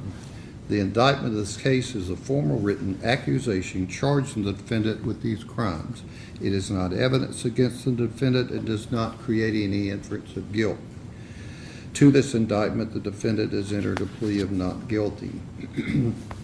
The evidence and arguments in this case have been completed, and it's my duty now to instruct you as to the law. The law applicable to this case is stated in these instructions, and it is your duty to carefully consider all of them. The order in which these instructions are given is no indication of their relative importance. You should not single out one or more of them to the exclusion of another or others, but should consider each one in light of and in harmony with the others. At times during the trial, I've ruled upon the admissibility of evidence. You must not concern yourself with these rulings. Neither by such rulings, these instructions, nor any other remarks which I've made do I mean to indicate any opinion as to the facts or as to what your verdict should be. Statements, arguments, and remarks of counsel are intended to help you in understanding the evidence and applying the law, but they are not evidence. If any statements were made that you believe are not supported by the evidence, you should disregard them. As to any question to which an objection was sustained, you must not speculate as to what the answer might have been or as to the reason for the objection, and you must assume that the answer would be of no value to you in your deliberations. You must not consider for any purpose any offer of evidence that was rejected or any evidence that was stricken out by the court. Such matters to be treated as though you had never known it. You must never speculate to be true any insinuation suggested by a question asked a witness. A question is not evidence and may be considered only as it supplies meaning to the answer. Sometimes in the trial of a criminal case, when a defendant is charged with a crime or crimes, this crime or crimes include lesser included offenses.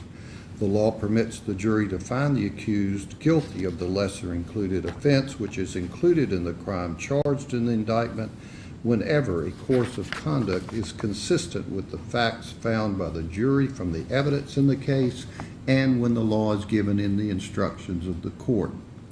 You are the exclusive judges of the facts in this case. Also, you are the exclusive judges of the law under the direction of the court.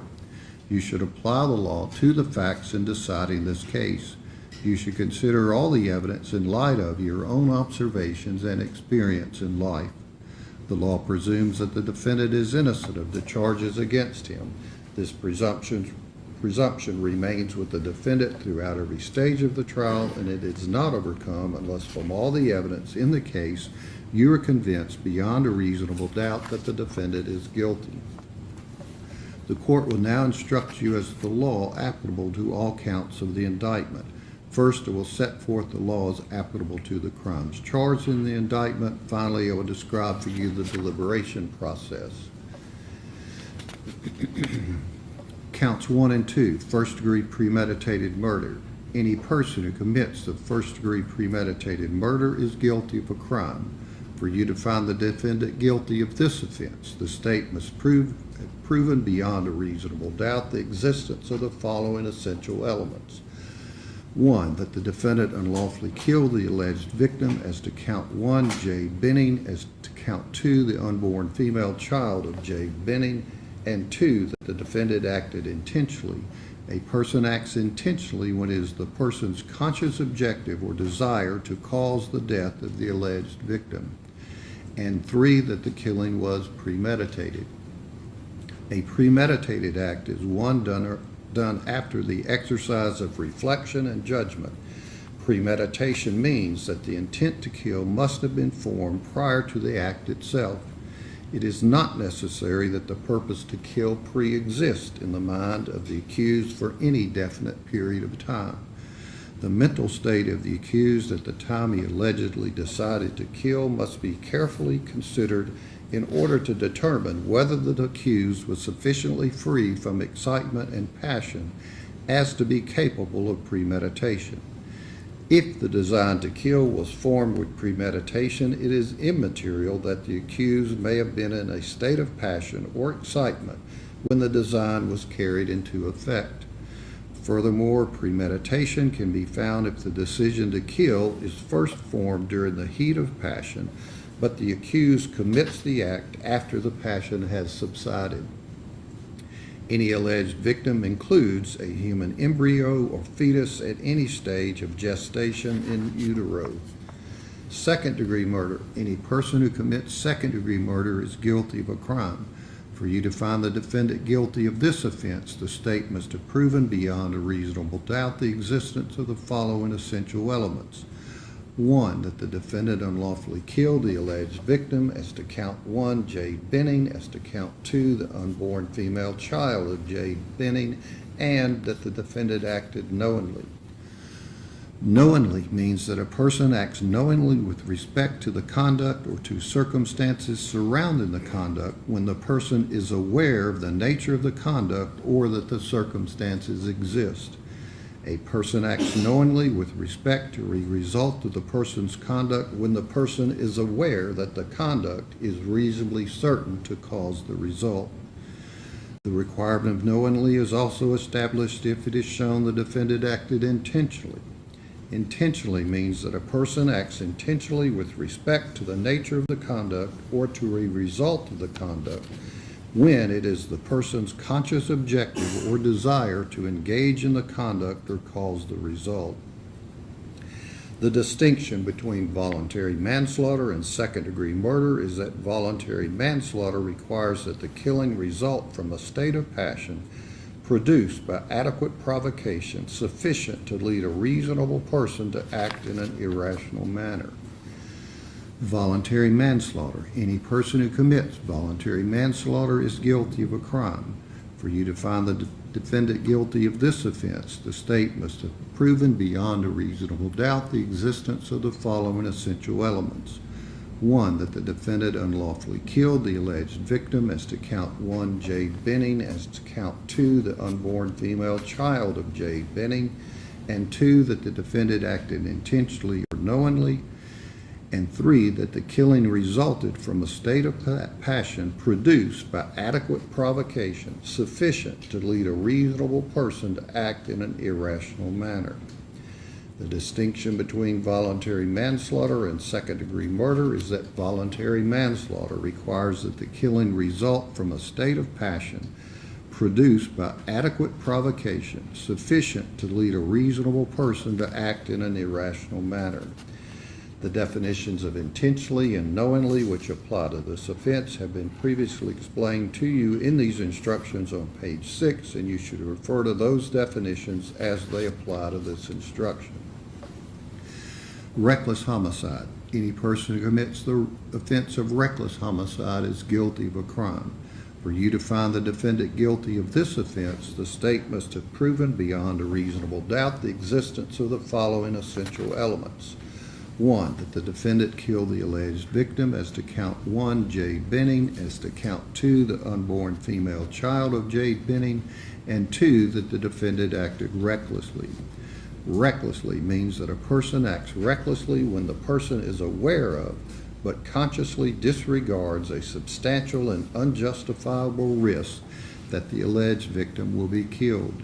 The risk must be of such a nature and degree that its disregard constitutes a gross deviation from the standard of care that an ordinary person would exercise under all the circumstances as viewed from the accused person's standpoint.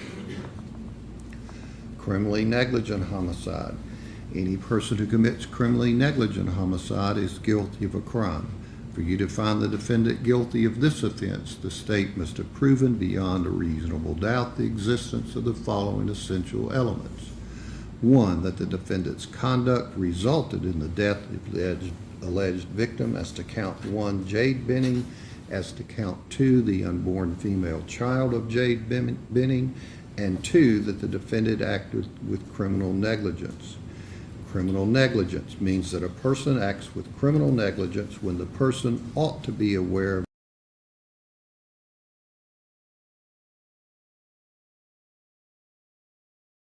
such a nature and degree that the failure to perceive it constitutes a gross deviation from the standard of care that an ordinary person would exercise under all the circumstances as viewed from the accused person's standpoint.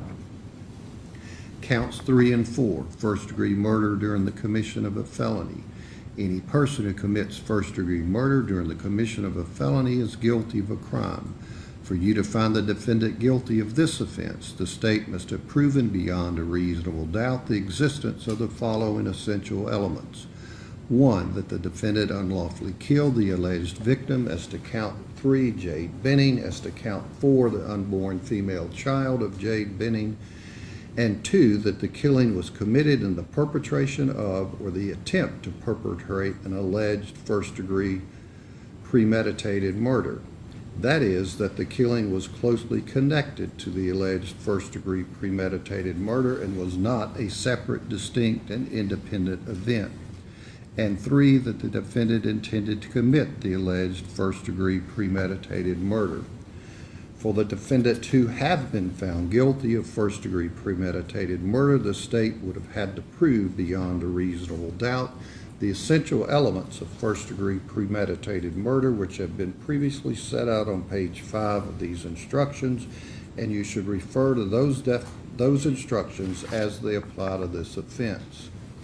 The intent to commit the underlying felony must exist prior to or concurrent with the commission of the act causing the death of the victim.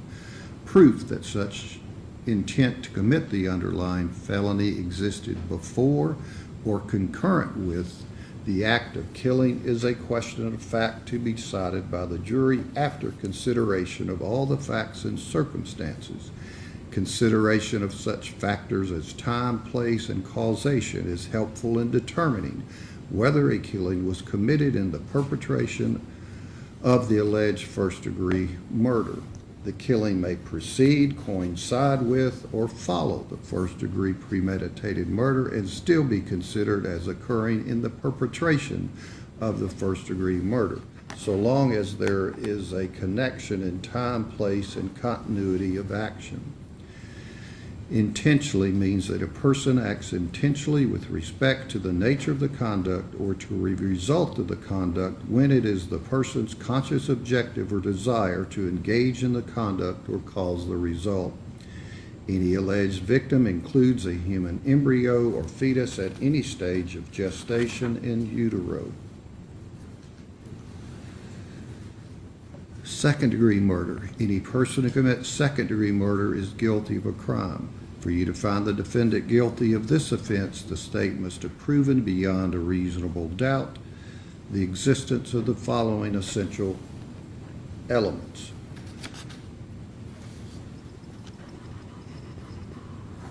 One, that the defendant unlawfully killed the alleged victim as to count one. As to count 3, Jade Benning, and as to count 4, the unborn female child of Jade Benning, and 2, that the defendant acted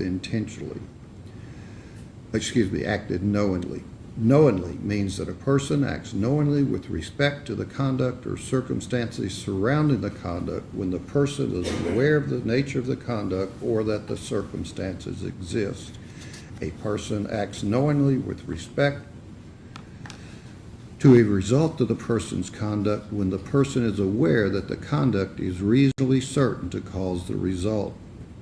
The requirement of knowingly is also established that if it is shown that the defendant acted intentionally. Intentionally means that a person acts intentionally with respect to the nature of the conduct or to a result of the conduct when it is the person's conscious objective or desire to engage in the conduct or cause the result.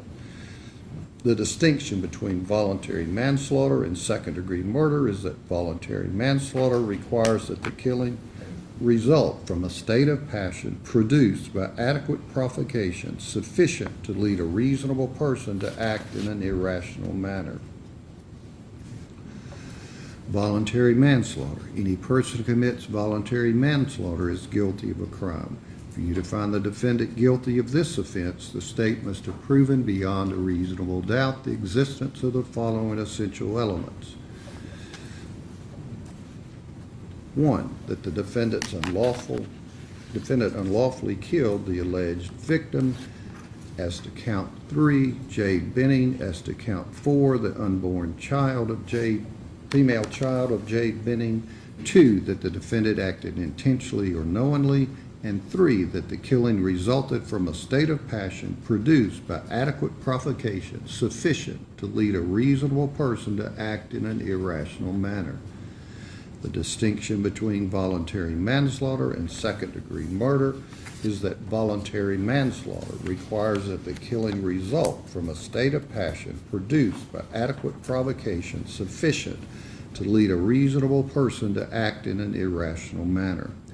The definitions of intentionally and knowingly which apply to this offense have been previously explained to you in these instructions on page 6, and you should refer to those definitions as they apply to this instruction.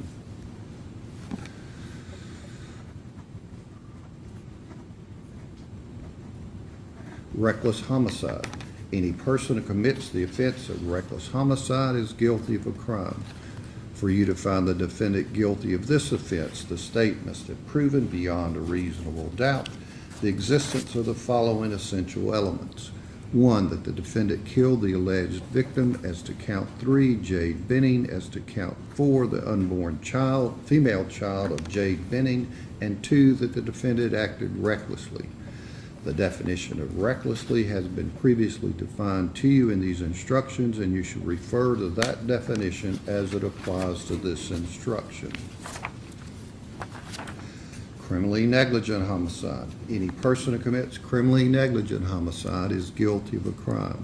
For you to find the defendant guilty of this offense, the state must have proven beyond a reasonable doubt the existence of the following essential elements. 1, that the defendant's conduct resulted in the death of the alleged victim as to count 3, Jade Benning, as to count 4, the unborn female child of Jade Benning, and 2, that the defendant acted with criminal negligence. The definition of criminal negligence has been previously defined to you in these instructions, and you should refer to that definition as it applies to this instruction. When you begin your deliberations on the indictment, you must first deliberate on the indicted or charged offense. If you find the defendant guilty of the indicted offense, you may stop your deliberations as to the remaining charges within that count of the indictment. If you find the defendant not guilty of the indicted offense, or you have a reasonable doubt, then you must find the defendant not guilty of the indicted offense and next consider the lesser included offenses as set out in your verdict form. You must first deliberate on the greater offense and reach a verdict as to the greater offense before you move on to the next lesser included offense. If you reach a verdict as to the guilt of the defendant as to a greater offense, you may stop your deliberations as to that specific count. If you find from the proof beyond a reasonable doubt that the defendant is guilty of murder in the first degree as to counts 1, 2, 3, or 4, then it shall be your duty after a separate sentencing hearing to determine whether the defendant will be sentenced to life imprisonment without the possibility of parole or life in prison, but you will not consider punishment for this offense at this time. I notice that some of the jurors appear to be making notes during the trial of this case. Please bear in mind that these are your notes and for your use alone. The taking of notes is simply an aid to memory, and the jury must understand that they are to recall the testimony and to use the notes only as an aid to memory. And any juror who takes notes will use those notes only for that juror's assistance in that regard, and not as an authoritative thing to show others. The crime charged in each count of the indictment is a separate and distinct offense. You must decide each charge separately on the evidence and the law applicable to it. The defendant may be found guilty or not guilty of any or all of the offenses charged. Your finding as to each crime charged must be stated in your verdict. The court charges you that if you are satisfied from the whole proof in the case beyond a reasonable doubt that the defendant, Blaise Taylor, committed the crime charged against him, and you are satisfied beyond a reasonable doubt that he has been identified as the person who committed the crime charged, then it would be your duty to convict him. On the other hand, if you are not satisfied with the identity from the proof, or you have a reasonable doubt as to whether he has been identified from the whole body of proof in this case, then you should return a verdict of not guilty. During the trial, you heard expert testimony of Dr. Michael Olashoga and Dr. Kelly Larkin, who is described to us as an expert in the field of emergency room medicine, Detective Tom Miller, who is described to us as an expert in the field of digital forensics, Dr. Aaron Carney, who is described to us as an expert in the field of forensic pathology, Dr. Carrie Midthen, who is described to us as an expert in the field of forensic toxicology, Eric Devlin, who is described to us as an expert in the field of digital forensics, Nicole Dowell, who is described to us as an expert in the field of forensic science drug identification, Dr. Alex Krotulski, who is described to us as an expert in the field of forensic pathology, Dr. Melissa Geiger, who was described to us as an expert in the field of forensic toxicology, and Dr. Janice Lindsay, who was described to us as an expert in the field of forensic toxicology. The rules of evidence provide that if scientific, technical, or other specialized knowledge might assist the jury in understanding the evidence or in determining a fact and issue, a witness qualified as an expert by reason of special knowledge, skill, or experience may testify and state their opinions concerning such matters and give reasons for their testimony. Merely because an expert witness has expressed an opinion does not mean, however, that you are bound to accept this opinion. The same as with any other witness. It is up to you to decide whether you believe this testimony and choose to rely upon it. Part of that decision will depend on your judgment about whether the witness's background or training and experience is sufficient for the witness to give the expert opinion that you heard. You must also decide whether the witness's opinions were based on sound reasons, judgment, and information. You are to give the testimony of an expert witness such weight and value as you think it deserves, along with all the other evidence in the case. Direct evidence is defined as evidence which proves the existence of the fact in issue without inference or presumption. Direct evidence may consist of testimony of a person who has perceived by the means of his or her senses the existence of a fact sought to be proved or disproved.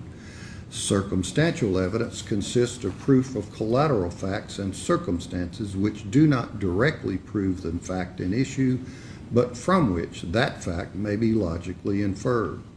It is evidence that proves one or more facts from which you find or infer the existence of some other fact or facts.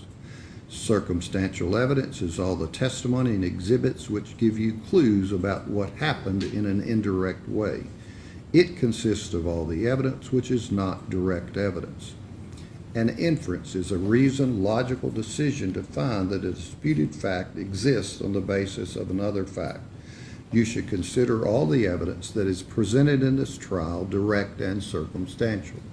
The law makes no distinction between the weight that you should give either direct or circumstantial evidence. It is for you to decide how much weight to give any evidence.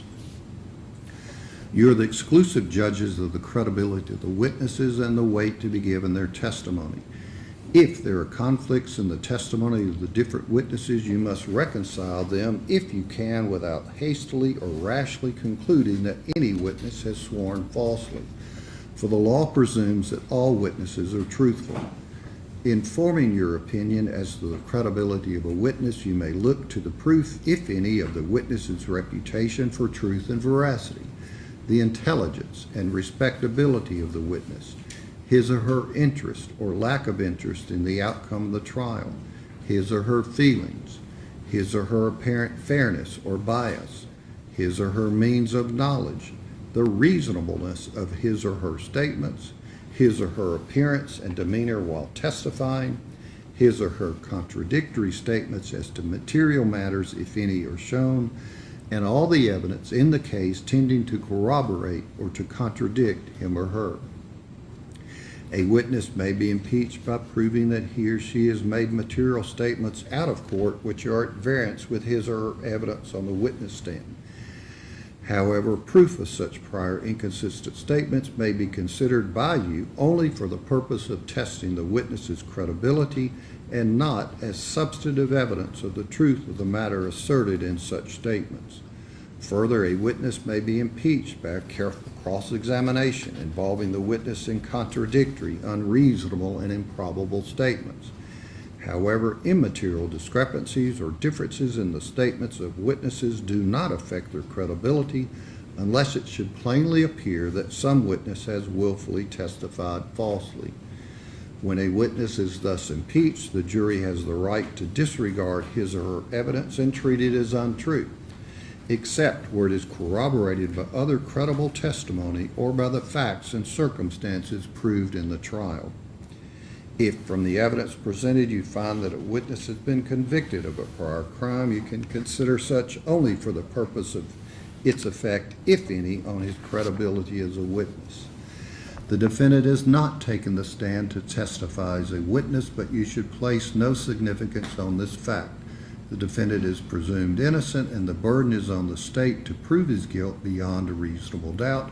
He is not required to take the stand in his own behalf, and his election not to do so cannot be considered for any purpose against him, nor can any inference be drawn from such fact.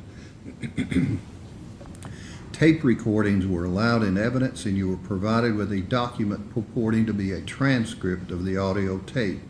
This document was provided to you to assist in your listening to the audio. If, from your listening to the tape, you find discrepancies or inaccuracies between the transcript and the tape itself, you should rely upon your understanding of the tape and disregard those portions of the transcript you find to be inaccurate. The state has the burden of proving the guilt of the defendant beyond a reasonable doubt, and this burden never shifts but remains on the state throughout the trial of the case. The defendant is not required to prove his innocence. Reasonable doubt is that doubt created by an investigation of all the proof in the case and an inability after such investigation to let the mind rest easily as to the certainty of guilt. Absolute certainty of guilt is not demanded by the law to convict of any criminal charge, but moral certainty is required, and this certainty is required as to every element of proof necessary to constitute the offense. The state must prove beyond a reasonable doubt all of the elements of the crime charged, that the crime, if in fact committed, was committed by this defendant in Davidson County, and that it was committed before the finding and return of the indictment in this case. The verdict must represent the considered judgment of each juror. In order to return a verdict, it is necessary that each juror agree thereto. Your verdict must be unanimous. It is your duty as jurors to consult with one another and to deliberate with a view to reaching an agreement, if you can do so without violence to individual judgment. Each of you must decide the case for yourself, but do so only after an impartial consideration of the evidence with your fellow jurors. In the course of your deliberations, do not hesitate to re-examine your own views and change your opinion if convinced it is erroneous. But do not surrender your honest conviction as to the weight or effect of the evidence solely because of the opinion of your fellow jurors or for the mere purpose of returning a verdict. You can have no prejudice or sympathy or allow anything but the law and the evidence to have any influence upon your verdict. You must render your verdict with absolute fairness and impartiality as you think justice and truth dictate. If you find that the state has proven the defendant guilty beyond a reasonable doubt, then you should find him guilty. In that event, your foreperson will report that you find the defendant guilty and name the offense according to your previous instructions.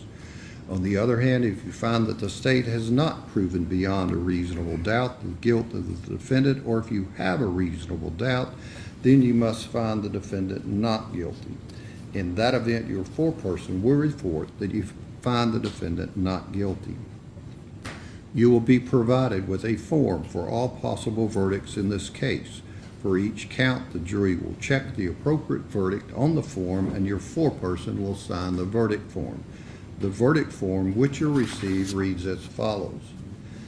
Verdict form. We, the jury, find the defendant Blaise Taylor, count 1, first-degree premeditated murder, and count 1 and 2, the verdict forms is the same. Choose one. Guilty of first-degree premeditated murder, or guilty of second-degree murder, or guilty of voluntary manslaughter, or guilty of reckless homicide, or guilty of criminally negligent homicide, or not guilty. Count 3 and 4, the verdict forms are the same and read as follows. Count 3 and 4, first-degree felony murder during the commission of a felony. Choose one. Guilty of first-degree felony murder during the commission of a felony, or guilty of second-degree murder, or guilty of voluntary manslaughter, or guilty of reckless homicide, or guilty of criminally negligent homicide, or not guilty. There's a signature line for the foreperson and a line for the date. When you retire to the jury room, you will first select one of your members as a foreperson who will preside over your deliberations. When you have reached a verdict, you will return to this courtroom and your foreperson will announce it. You must not imagine that the court has any opinion in regard to the facts. It is your duty to find them and have attempted to read this charge so as to define to you the law without indicating any opinion about the facts whatsoever. Members of the jury, the indictment in this case is herewith handed to you together with the charge and the exhibits in this case. You may now retire and consider your verdict. And let me swear in the court officer. Do you solemnly swear or affirm that you will keep this jury committed to your charge, keep them separate and apart from all citizens, allow no one to communicate with them or communicate with them yourselves on the subject of the trial? I do. All right, let the lawyer step up just a moment.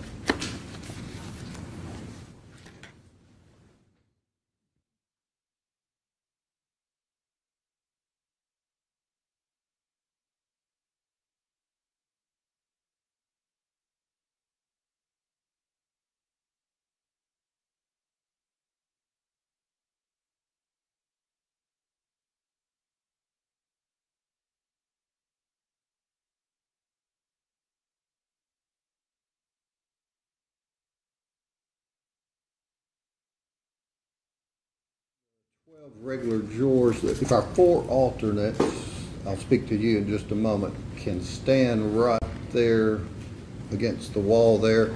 The other 12 of you, if you'll step down the hall, we'll get these items to you.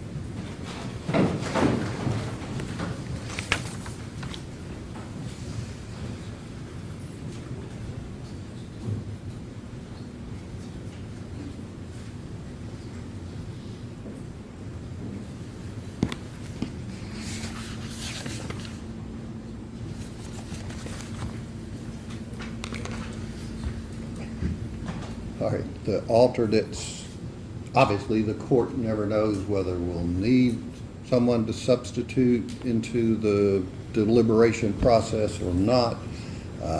Would have expected a week ago, Monday last week, that we probably would, but we didn't. So I appreciate your service. You'll be discharged from this case. We'll shred your notes for you and you can step out with the court officer.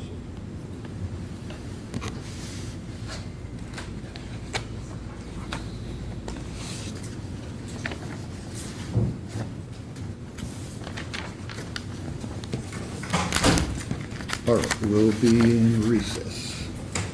Court to the recess.